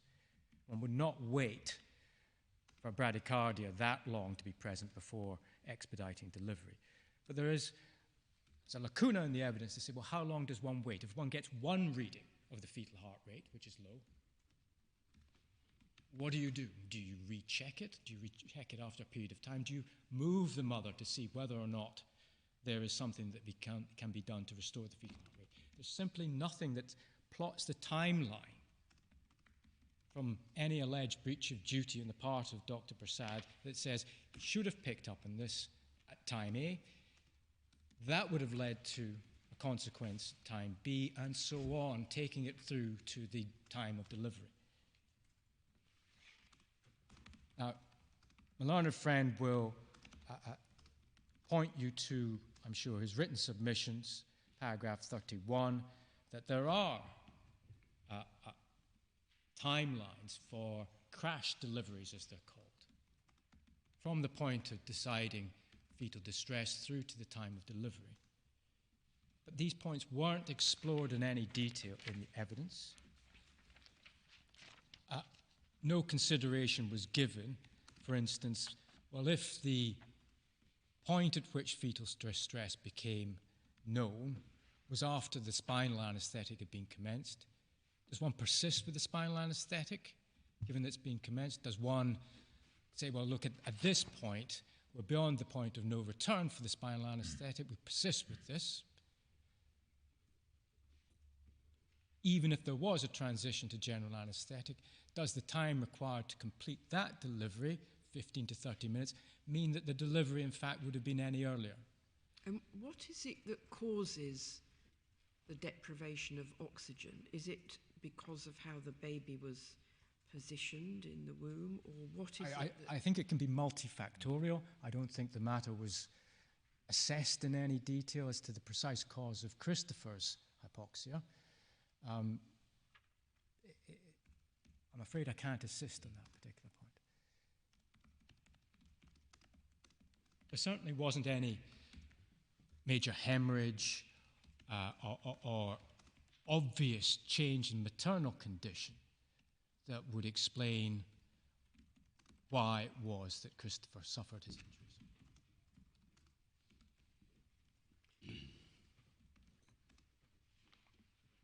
Can you help with one point of detail? There is an allegation, and I don't think it resulted in any finding, but one of the allegations was that it was wrong to classify the urgency as 3 as opposed to 1. What is there some explanation of that, those numbers somewhere? I mean, the first thing to say is that it was agreed that there is no such classification typically used in Trinidad and Tobago. Right. It is a classification that is sometimes used in this jurisdiction. Category 1 would be what I think is colloquially known as a crash section. Right. Maternal or fetal distress, no holds barred, get the baby out as soon as possible. After that, there's a gradation of urgency. Category 3, as was discussed in this case, is as soon as reasonable, or I think, I can't remember exactly how it was phrased, but it's taking as soon as practicable. As soon as practicable, I'm grateful. Taking into account issues such as the safer nature of the spinal anaesthetic for mum. So you would adjust the urgency to take into account a broader range of factors. Is there some evidence you can give a reference to at some point, even if you don't have it to hand later, perhaps? I think if I can assist in this, Dr Perkins' evidence, or the evidence of the expert called on behalf of the Dr Persad,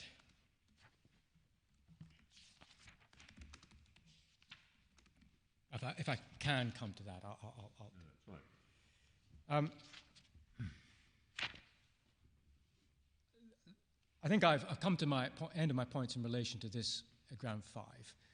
The allegation, we say, wasn't properly put to Dr Persad, and even if you were to infer that he should have done more, there is a gap in the evidence that demonstrates how and why this would have generated a different earlier delivery and different outcome for Christopher.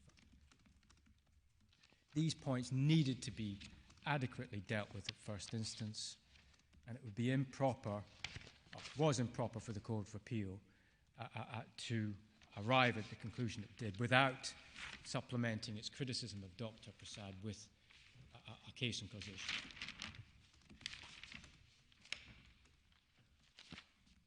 Head of ground 6, paragraph 111 of the judgment, pages 122 to 123. In short, the Court of Appeal... Sorry, bear with me a moment.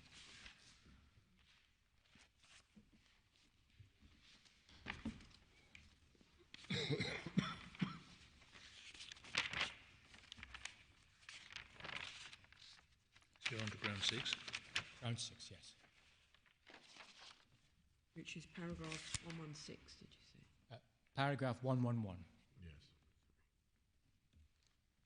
Page 122 to 123 of the bundle. Good. This comes back to an allegation of a duty to take charge when Dr Narra, the anaesthetist, was struggling to insert the spinal anaesthetic. The Court of Appeal says that this may have resulted in a general anaesthetic, and I emphasise the term may, since the Court of Appeal, again, doesn't go on to describe what difference would have made. No corresponding allegation of negligence, albeit I take on board the points made by this court that one can perhaps interpret a broader duty than contained within the specific allegations. But no obstetric expert evidence to support this point. What evidence there is of the obstetrician's responsibilities for others, as I've taken you to already, was put to him on the basis of a responsibility or monitoring of the midwives. There's nothing about monitoring the actions of the anaesthetist. Dr Perkins, and this, I think, may deal with the point raised just a few minutes ago. Page 1996.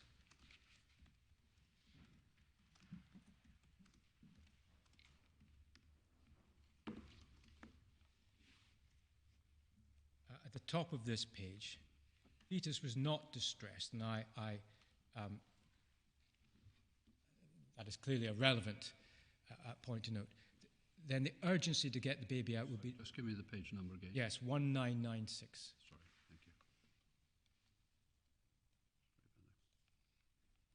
If the fetus was not distressed, then the urgency would favour the spinal. Yeah. Ensuring the mother had the safer form.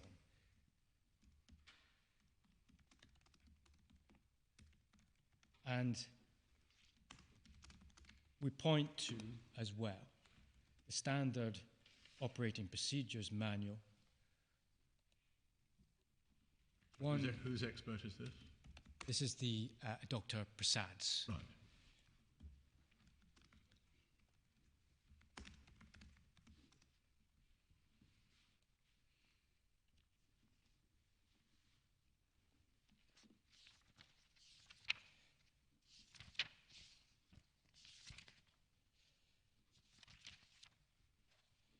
Perhaps as well, 1982.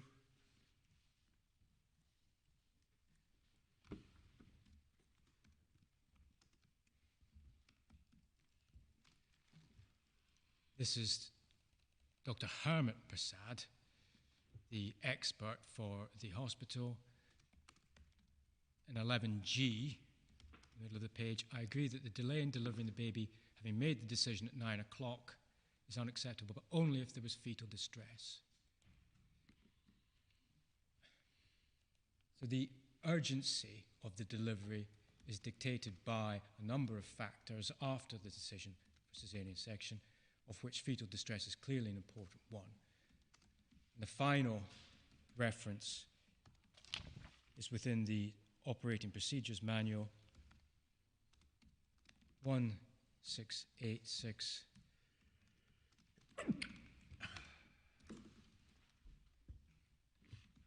We say it is implicit within 7.3, in the absence of an indication for general anaesthesia, recommend spinal or regional anaesthesia. So sorry, it's paragraph 7.3 on 7.3. Thank you. 686.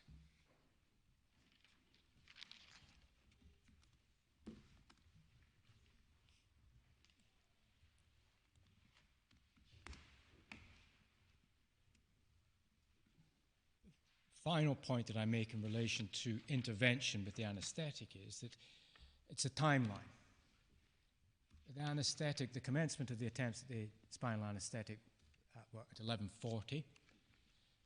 If there was an obligation upon Dr Persad to intervene... 10:40, I think. 10:40, I beg your pardon, 10:40.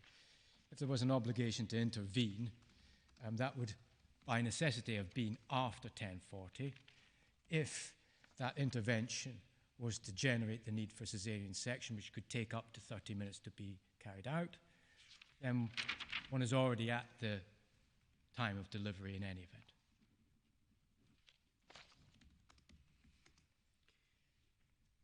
There seemed to be a difference as to whether the spinal or the general anaesthetic was faster between the parties, but what I think is if the situation?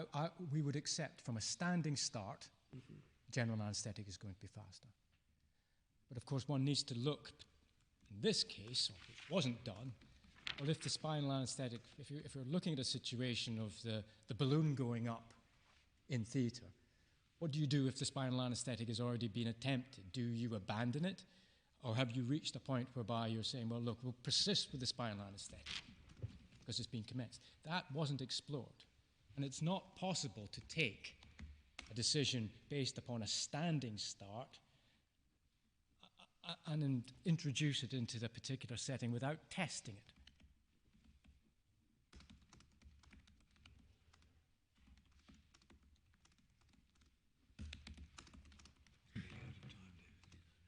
Thank you for that. I am. Once again, we rely on the clock, Mr. Dose. I mean, ground 7, paragraph 112, criticism that in the absence of fetal heart monitoring should have assumed. There's no specific allegation that Dr. Persad should have assumed. It builds on, of course, the same criticism that he should have been alive to the absence of monitoring. I therefore repeat my arguments in relation to ground 5. There were no other obvious indicators of fetal distress in this time.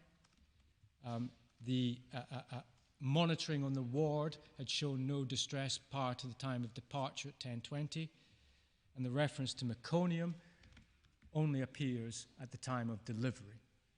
So no other features of mom or baby's condition in the period between 10:20 and 11:13 which would have generated an assumption of distress. Ground 8, paragraph 113, general criticism of Dr. Persad and his failure to appreciate the risk of fetal distress. There was an allegation, paragraph 43E of 138, an allegation of failure to recognize the significant risk of fetal distress was pleaded. Madam Justice Lambert-Peterson, in her decision, page 191, paragraphs 173 to 174, we say adequately and properly dealt with this allegation and concluded that there was no breach of duty on the part of Dr. Persad. The Court of Appeal does not adequately explain why the judge was plainly wrong to arrive at her finding, nor does the appeal decision say what more should have been done and what difference it would have made to the delivery time.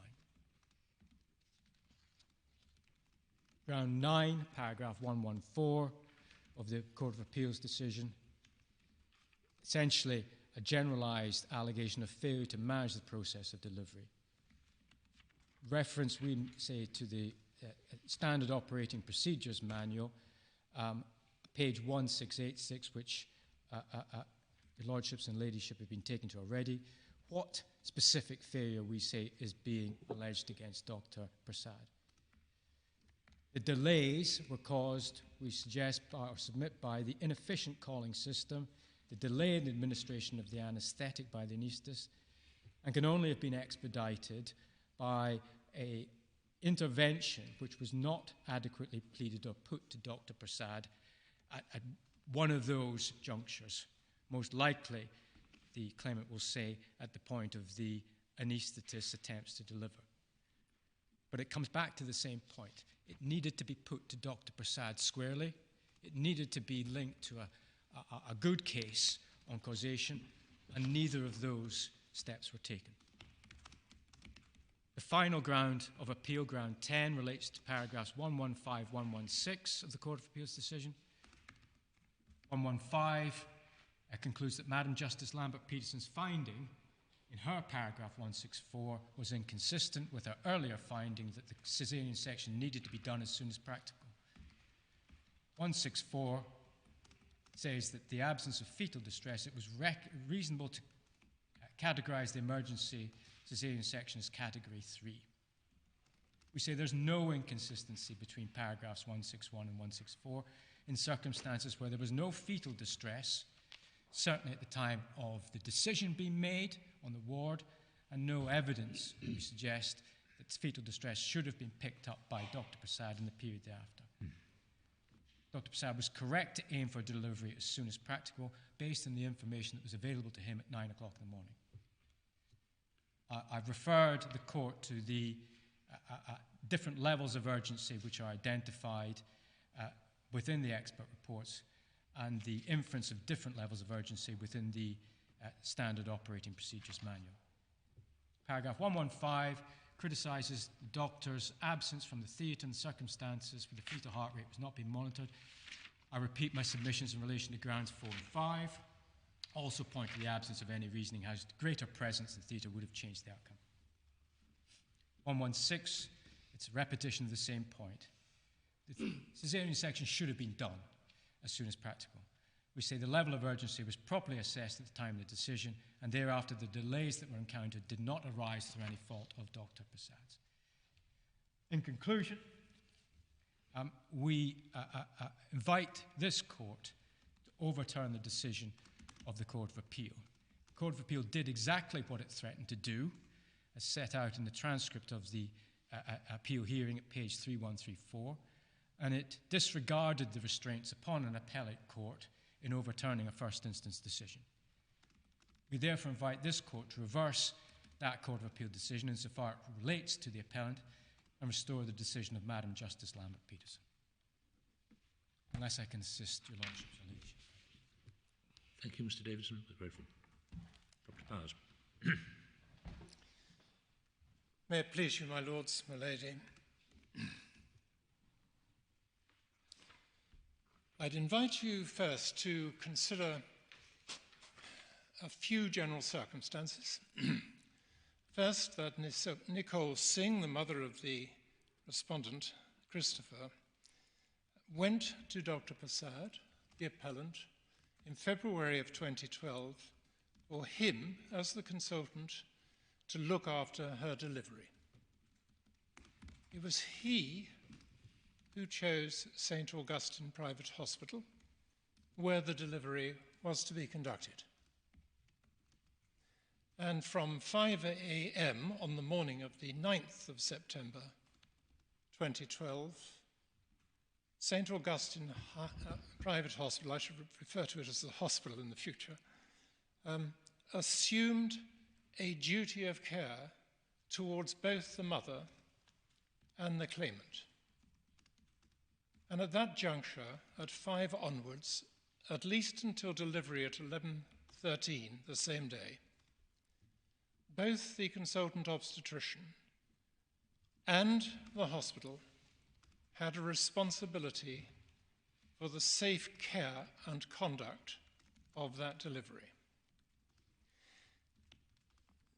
This is, of course, why the action was, as Lord Briggs said, there was a rolled-up pleading in respect to the failures of both the first defendant, the hospital, and the appellant, Dr Persad. I mention it because, of course, the learned trial judge found that the hospital was negligent. And negligent in two respects. One, the delays, which the learned trial judge divided into the delay in summoning the anaesthetist and the delay thereafter until the point was reached when Dr Persad was able to conduct his caesarean section. But as my learned friend very fairly has said, and it was recognized by the judge and in the Court of Appeal, there was another component, and that component was a failure to monitor, as the learned judge found, the fetal heart rate in theatre. The reason I mention this is because all of the facts between the point of admission and the point of delivery, which, as my learned friend has fairly recognized, are not an issue. They weren't an issue before the Court of Appeal. They were all accepted by the parties. They're not an issue, obviously, before the board either. All of those facts related to both of the defendants. So insofar as there is, and it may appear that there isn't from the submissions of Mr. Davidson, any challenge to those findings of fact, of course, the appellant would have the enormous difficulty of overcoming a concurrent fact finding.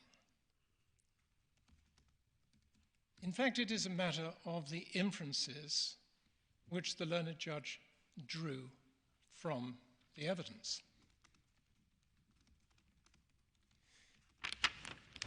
It's interesting that the learned judge should have found the respondent's expert witness, Dr. Mason, to be not a credible witness. It was the only witness evidence which she criticized, with one exception. There was some portion of Dr.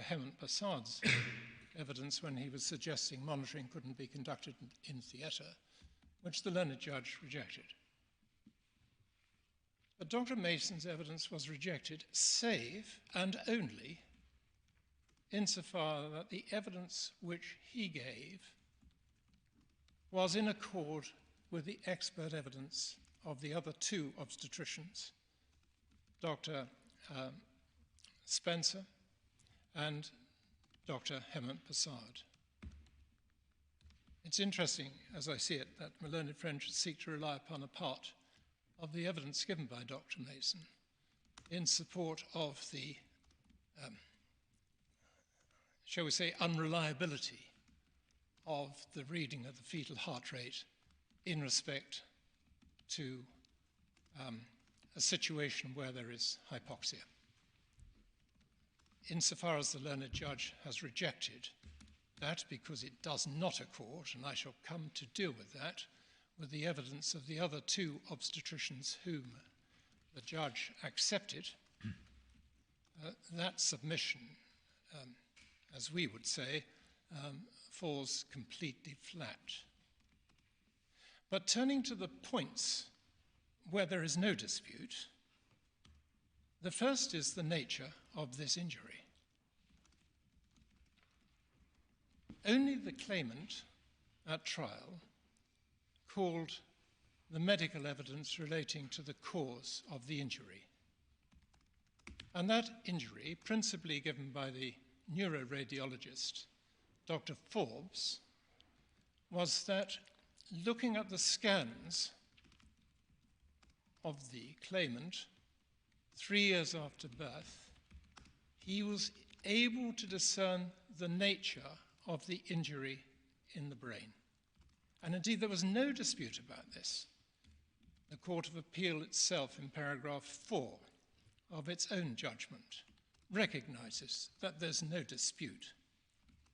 And they led to the injuries which are set out in detail and most conveniently in paragraph 25 of the Court of Appeal's judgment. My learned friend has made some reference to them.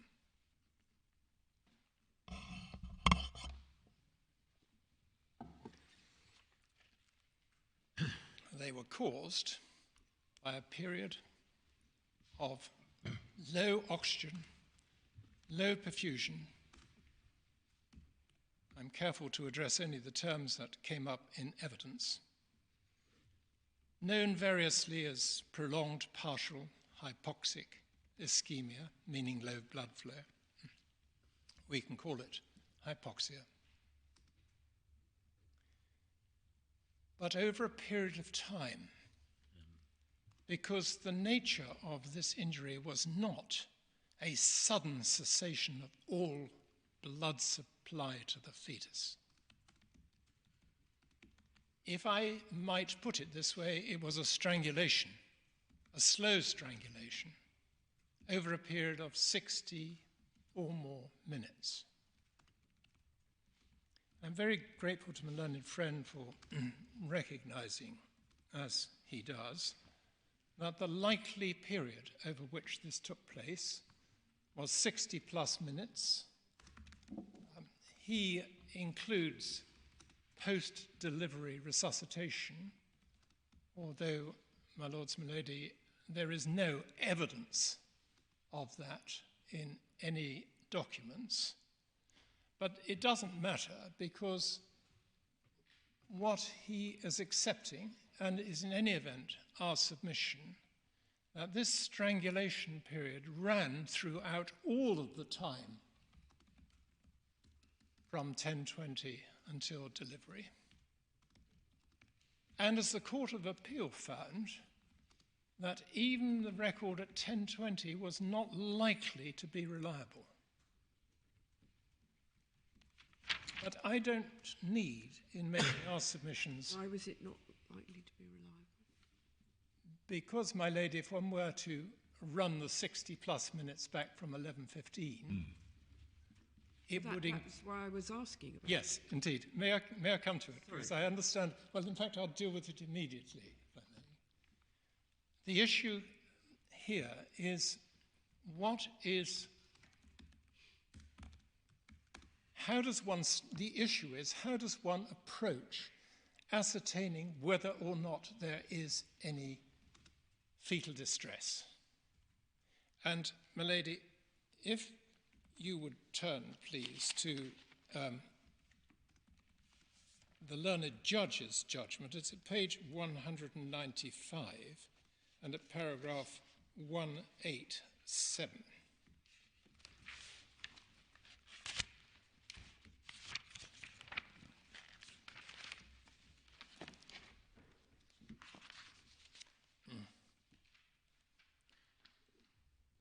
Only by the first defendant monitoring and recording the fetal heart rate would the defendants know whether the fetus was distressed. Now that... He's already accepted at 185, the 60 minutes period. Yes. Yes, the point, my lord, here is what would have happened. What's the counterfactual situation? We know, and it is inevitable, and I'm coming to my lady Rose's issue about timing and fetal heart rate in this very point. We know that it's only by monitoring the fetal heart rate that the state of the fetus can be ascertained. That is the learned judge's judgment on the matter. Obviously, it wasn't reversed by the Court of Appeal, and it's not an issue here. That is the fact. What would the fetal heart rate have shown had it been monitored between, my lady, let me take it from 10:20 for a moment through until 11:15. What would it have shown? In our submission, the evidence is exclusively, and excluding, of course, Dr. Mason, exclusively one way, namely that it would have shown fetal heart rate abnormality. Would have shown a low heart rate in particular. In particular, yes, the bradycardia. Yes, my lord. But I'd like to draw, if I may, your attention to the evidence on this point, because in looking at it, it looks as though there was a degree of confusion, but in our submission, as a consequence of perhaps my persistence, there was no confusion over this single point, namely that if the fetus was actually hypoxic, of course we couldn't know without measuring the fetal heart rate, but we do know on the evidence that this fetus was hypoxic during this period of time. So, hypothetically, if you know that the fetus is hypoxic, do you get a normal fetal heart rate? And the answer of each of the experts, even the appellant himself, each of them, all three, accept that you do not get a normal fetal heart rate if the fetus is, in fact, hypoxic.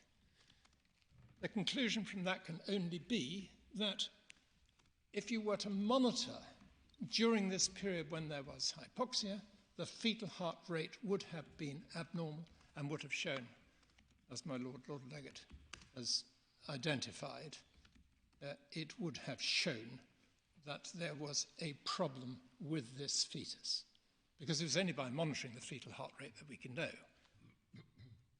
Afterwards, of course, we know that there was fresh, thick meconium, which the experts all agreed, indicated, and the judge accepted, was indicative of fetal distress, but that wasn't to be known plainly at the time we're talking about. What is that? How does it become apparent? Is it in the cavity, or is it...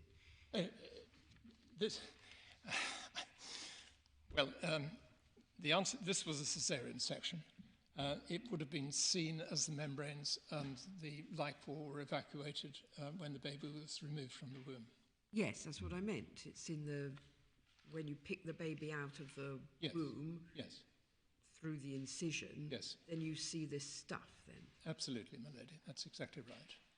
I suppose in some cases it may nonetheless appear vaginally, but there's no evidence it did in this case. Well, if a baby is, in particular is delivered by breech, with the bottom coming first, the mucinin may be passed. It may be fresh mucinin being passed, but that's probably attributable to the mechanics without it necessarily indicating fetal distress. Yeah. But of course, it's too late. To be blunt about it, it shows that the baby has passed this feces, basically. Yes. And that's a sign that the baby must have been distressed. That is exactly right, my lady. But of course, before that point, as the learned judge found, there was no other means of knowing whether there was fetal distress except by monitoring the fetal heart rate. And it means, because it was taking place throughout this period, that if we forget the 10:20 observation for a moment and look at the one which should have been taken and recorded at 10:25, that fetal heart rate would have been abnormal. There is no counter-argument to that on the basis of the structure which has been accepted here. Do we have the 10:20 observation? We do, my lord. Was that based on the machine still, or was it based on a listening to through the stethoscope? I don't know whether we have an answer to that, because the equipment was removed at the point at that very time, at 10:20. It couldn't be taken into the theatre. It was said that the machinery couldn't be taken into theatre because it was an infection risk. But as the learned judge found, that didn't mean that the obligations set by the standard operating procedure manual, which my learned friends addressed you to, of second stage 5-minute observations being recorded if there wasn't continuous observation right the way through until delivery. That was the standard. And I should say, my learned friend referred to the standard operating procedure manual as being a guidance, and that wasn't the way in which it was accepted by the judge or indeed by the experts. They all declared it to be the standard. If I may insist, the reference to the fetal heart rate appears at 235. These are the nursing notes. Yes. There's an entry 235 at 10:20, midway down the page, refers to transfer to theatre, prior to transfer, baseline 120 beats per minute, variability greater than 5 beats per minute. Lords, my lady, I'd like to pick up the what would it have shown evidence, which I said I was going to go to. May I invite the board to turn in the hearing bundle to 2528.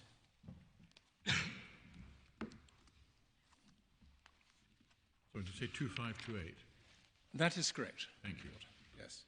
This is in the cross-examination of Dr Persad. Dr Persad, as you know, was the expert obstetrician called by the hospital. And he gave his evidence in advance of the other expert, Dr Spencer Perkins. But here on 258, you will see that I was exploring in my question, if we pick up line 23. So as you say here, the effects of fetal hypoxia depend on how serious it was. It's an important point. How long it lasted. That's an important point. And the ability of the unborn baby to cope with it. We know this too, of course, don't we, that if the fetus is being afflicted by deprivation of oxygenated blood, this is what we call fetal hypoxia. I know I'm putting these propositions to the witness without him answering, but he does very shortly. It is being affected by fetal hypoxia. That's an important qualification. Please understand the way in which I say it. If it is in fact being affected by fetal hypoxia, it will show it by way of its response in the fetal heart rate, won't it? And Dr. Persad says, actually, yes, it would be, yes. At the bottom of the page, I go on to suggest that he's saying the same thing as Dr. Spencer Perkins, and I invited Dr. Persad to look at this. He's asked on 43 whether it's possible for the injury to the baby to occur during delivery in circumstances where the CTG trace reading is normal. That's the question he's being asked. Do you see?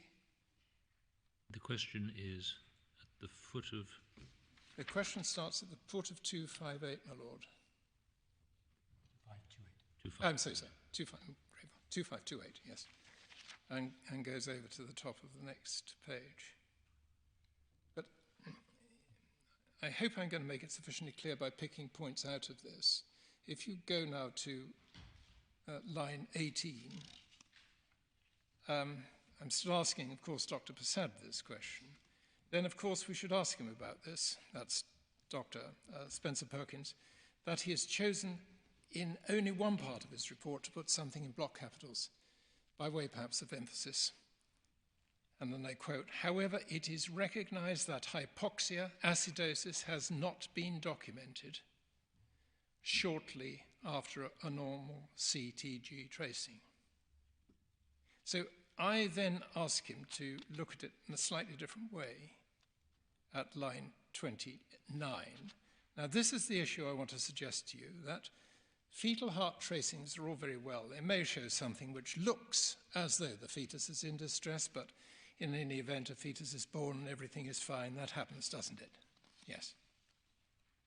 And then if we go over leaf, please, to the next page, which I draw your attention to, which is 2530. Again, cross-examination of Dr. Persad. And pick it up at line 24. I should maybe a little earlier, at line 16. I want him to look at it on the other side of the coin. And then I suggest to him, in Trinidad, if the CTG looks nasty, I'm just going to use that term for a moment. You have to assume that the baby's in fetal distress and deliver, don't you? Yes, you have to expedite delivery. Now, that is one way of looking at it. What Dr. Spencer Perkins, however, he is looking at the other way round. It's important to understand this distinction. He's saying, however, it is recognized that hypoxia acidosis isn't actually looking at the end point, basically, that the fetus has got hypoxia acidosis as a matter of absolute truth, that the fetus has got hypoxia acidosis. In this situation, do you follow me, Dr. Persad? Yes, yes. If the fetus has got hypoxia acidosis, then in those situations, you don't get a normal CTG. You're not actually asking him there about whether it's discernible without, not on the CTG tracing, but simply by monitoring the heart rate. That's exactly right. Maybe you do. Yes. So is what you're saying... That is very precise for purpose. I'm so sorry, my lord. Sorry, no, just... Yes, we just had the answer to my lord's question first, please. Yes. I've put it to him that the CTG, and my lord, the answer to this is that, as you've heard from my learned friend, the CTG monitors two things. It's a cardio tachograph. The cardio recognizes the rate at which the fetal heart is beating, and the tacho is the contraction rate. And in some circumstances, and in fact many circumstances, it's relevant in the interpretation of fetal distress to see how the fetal heart reacts to contractions. But to answer your question, my lord, the fetal heart rate on the CTG is the fetal heart rate that can be heard by a stethoscope. Well, the rate can, but not whether it's varying, for example. The key point is surely that your proposition that a hypoxia will inevitably result in a reduced fetal heart rate, which will therefore be detectable by a properly done stethoscope examination. Absolutely. Yes. Hypoxia cannot result in an accelerated heart rate, is that right? It's not in the evidence, and I might be tempted to give evidence. Okay. The answer is... So it can produce, at any rate, can produce a reduced heart rate. My Lord, yes. In general, I believe this did come out in evidence that an acceleration of fetal heart rate is often regarded as something which is favourable because it's got the ability to increase its cardiac output by increasing if it's stressed. What my Lord is really asking is why have you taken us to these particular passages in the evidence? To that particular passage and to the passage in Spencer Perkins' evidence, because the one we're just looking at. Why are we looking at that now? I was looking at that to support the submission which I have made that the fetal heart rate will show abnormalities if the fetus is actually hypoxic. I see. Right. That's why it was turning the matter around. I thought you already got a finding from the judge to that effect that you showed us, or was I misremembering that? But it is... only to the effect, my Lord, that the only way in which you can tell, I made reference to that paragraph, I think, right at the beginning. It may have been 157, if my memory serves me, of the evidence. 187, yes. 187, yes. 187, I'm sorry. Where the judge is actually saying it's only by monitoring the fetal heart rate that you can tell that the fetus is hypoxic. Right. And our submission here is that this fetus was hypoxic. There's no issue about that. It was causing this damage whilst it was hypoxic, and during this particular time when there was no monitoring going on. So what would the fetal heart rate have shown? The fetal heart rate would have shown, as Dr Hemant Persad has accepted. I perhaps don't need to go on to Dr Spencer Perkins, but I will just point out the paragraph of his evidence where he also accepts this proposition. It's on 2864. It would have shown an abnormality. So he's accepting that sometimes you can get an abnormality and it turns out the baby is not hypoxic. That is quite right. That is the other way round. It's not the other way round. That if the baby is hypoxic, there would have been an abnormality in the fetal heart. Absolutely. That's exactly the point. And that is, of course, why, as I read in that early passage of the practice in Trinidad, is that if you see something which is abnormal, which looks as though it's hypoxic, the baby may not be, but you have to act as it is and expedite the delivery of the baby. In evidence, there was even canvass that... And you say that when we read references to normal or abnormal CTG tracing, we should understand that to mean simply a lower heart rate determined. Is that right? Yes, indeed. And not any other kind of abnormality? No, because, of course, no one has talked about the nature of the contractions that were going on here. But there would have been contractions going on, but it's not in the evidence. No, but there could be abnormalities of the heart rate going up and down, for example. Yes. My Lord, I'm sure you're not confused by this, but just to be extra cautious about it, there was quite a lot of discussion, as you will have read, about that 17-minute CTG trace, which was during the first stage of labour. In fact, the evidence from the hospital, and in the end it was agreed between the parties, and I hope that I'm right this time, because I wasn't the last time, that it was agreed between the parties that it was the CTG trace of Nicole Singh, and that it was timed at 5:17, which is very shortly after she was admitted. And the issue that arose around that was whether there was an abnormality of baseline rate. If I may take just a moment to explain why that's a matter of concern. A baseline rate is the measure of the rate between each beat. So the computer measures what the interval of time is between 2 beats and can project that to a rate per minute.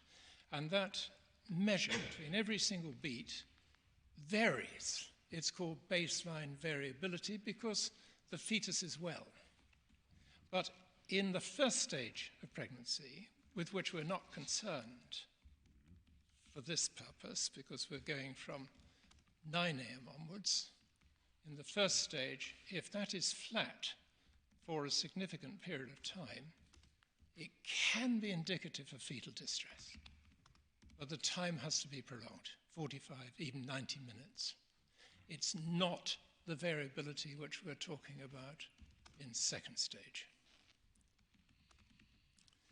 So just to, if I may conclude the point,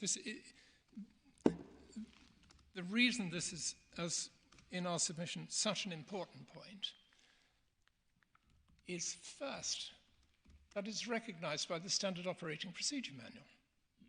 This is why, even in second stage, there's a requirement, albeit upon the midwives, to monitor the fetal heart rate every 5 minutes.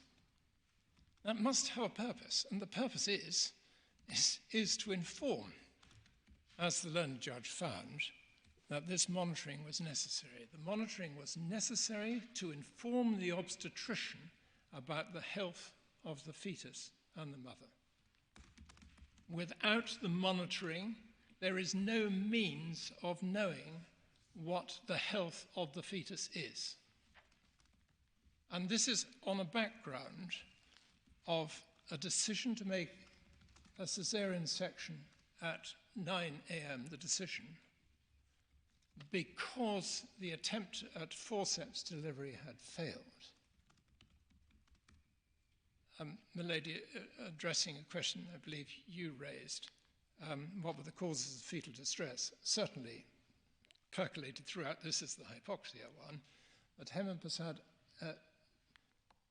also considered a factor to be the compression of the fetal skull as it was locked in an adverse position for vaginal delivery, and which in the event made it impossible for Dr. Persad to deliver using forceps. That state of play, as it was at 9 o'clock, was an adverse influence upon the fetus. So it might have been the malposition of the fetus that caused the hypoxia. It may have been, but as my learned friend says, we don't know what the cause of the hypoxia was. But the cause, sometimes, of course, you will know if there's been a prolapsed cord or a massive hemorrhage or something of that kind. But there are many other circumstances when the fetus will be distressed. We don't know if there's a torsion in the cord or something which will make it more difficult, or perhaps the fetus just gets tired. Hence the increasing risk, as Dr. Persad recognized, as the learned judge recognized, that as time goes by, this risk is building up. And I know I'm merging these two matters together, but it's probably important that I do, in that the judge found two problems which caused this injury. One was the delay, the unnecessary delay. That was, of course, summoning the anaesthetist and getting the operating department assistant. And the other was the absence of any monitoring. And when I started our submissions by that you mean monitoring in theatre? Yes, specifically monitoring in theatre. We don't need to extend any suggestion that the monitoring before that was not right, because the judge found that it was perfectly acceptable. Indeed. Up until 1020, although the Court of Appeal did question that 1020 monitoring level. But it's by the by, it doesn't really matter. But the monitoring from 1020 onwards is found, or the lack of it, I should say, is found to be causative in the sense that it failed to inform the defendants, as she put it, as to the health of the fetus.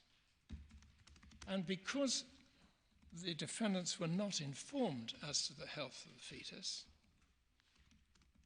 they appear to have assumed that there was no fetal distress.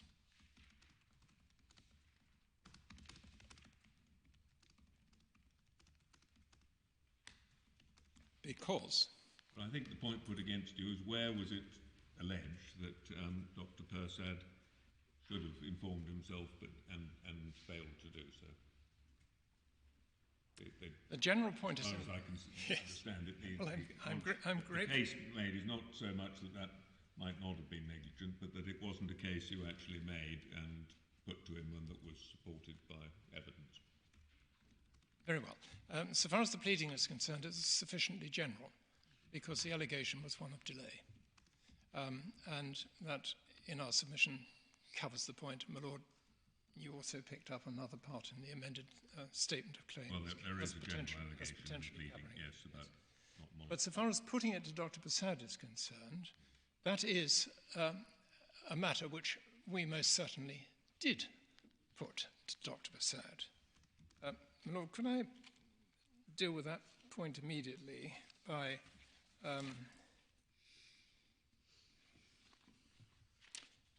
tackling it first by looking at the evidence of Dr Narra, because this gives us an idea of what was going through Dr Narra's mind. He was informed that he needed to administer an anaesthetic for a caesarean section for failure to progress, a category 3 scenario. And you see that on page 2388, when my learned friend Mr.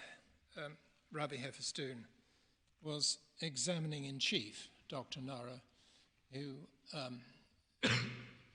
didn't want to come and give evidence. He'd been a defendant at one stage, as you've heard. And Mr. Hefferstone, on 2388, at line 6, said, on being informed it was a category 3, what did you do next, if anything? Yeah, okay, category 3 means, I have the luxury of taking the patient to suit. Sorry, which line are you on? I'm line 6 and 7 on hearing bundle 2388. Yes, thank you. Yes, thank you, sorry.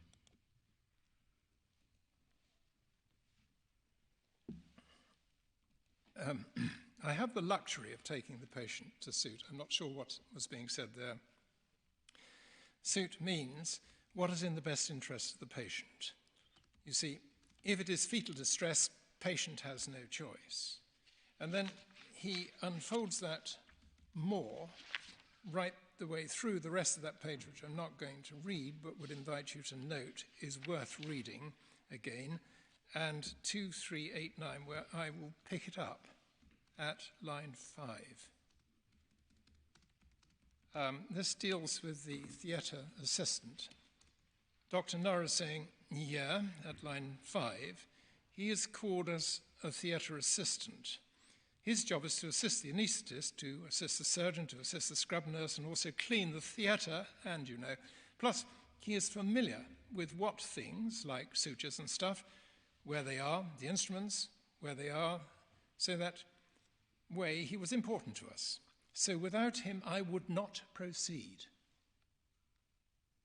Unless he, being the obstetrician, moves from category 3 to category 2. If he says that's another, this is fetal distress, we cannot wait from them there. So then I had a plan B.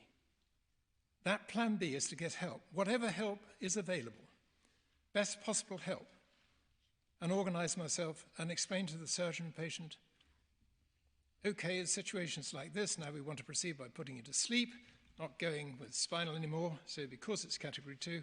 So that was my plan. But there's no red flag saying that this is a fetal distress category 2. It was, now, this matter, my Lord, was put to Dr Persad.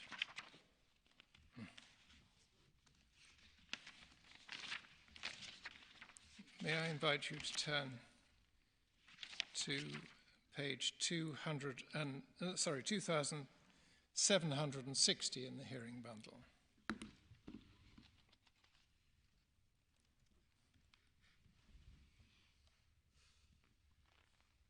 Now here I'm cross-examining Dr. Persad, the appellant. Right. At page 9, line 9. Now, we've also heard from Dr. Udit that the hospital didn't have any protocols for telling the midwives exactly what sort of monitoring should be done. And you must accept that unless you have certain information about hospital protocols, none of us has, there were no written protocols. Dr. Udit, he accepts it, correct? Yes, correct. You mentioned something about verbal protocols, but you may remember that when he was pushed on that, that's Dr. Udit, who was the anaesthetist director of the hospital, when he was pushed on that, he said, well, there weren't any verbal protocols from the hospital, but the obstetricians could give their verbal instructions. That's what I'm suggesting to the midwives. Do you remember that? Yes, correct. So the position then is this, that the midwives get on and do their own thing as professionals, doing the monitoring, unless you, as the obstetrician, tell them to stop, speed up, change the type of monitoring or anything else. Is that fair? That's fair. But in the end, although they have a duty to monitor, you've got the responsibility as the obstetrician to make sure that they monitor the patient in the way in which you want the patient to be monitored. Is that fair? Correct. That's correct. And may I invite you to turn to page 2834, continuing cross-examination of Dr. Prakashbhan Persad, the appellant. So what page? 2834, my lord. Yep. This is... Who are you cross-examining on 2760? That's Yes, I was cross-examining there too. Yes. It's a long time. Yes, I thought. And somewhat to my embarrassment, although in the circumstances I'm delighted that I repeated this exercise on the following day, on Thursday the 12th, we're at line 10. And this is still the appellant? This is the cross-examination of the appellant. This is taking the points fairly quickly, Persad. My first is to suggest to you that you had the overall responsibility to ensure that the monitoring of the fetus during this labour was carried out I hope properly. Do you accept that was your overall responsibility? No. That's the responsibility of the midwives. Very well. And do you accept that in the absence of a written or oral protocol for the midwives, which Dr. Udit has said is the case, that it was your responsibility to direct the midwives to do what you wanted them to do? And that is correct. They were doing what I wanted them to do. Now, my lord, if I stop there for a moment, we know that that is either wrong in that he didn't know, or he's endorsing a non-monitoring process, which couldn't possibly be the case, because the requirement and the standard was for monitoring to take place at the fetal heart rate every 5 minutes. So in saying that they were doing what I wanted them to do... But did he know that they were not monitoring the heart rate? I don't believe we have that evidence. Because his whether he knew case, it. as I understand it, is I assumed that they were monitoring the heart rate and that they would tell me if there was something wrong. But that he wasn't being told anything about the fetal heart rate.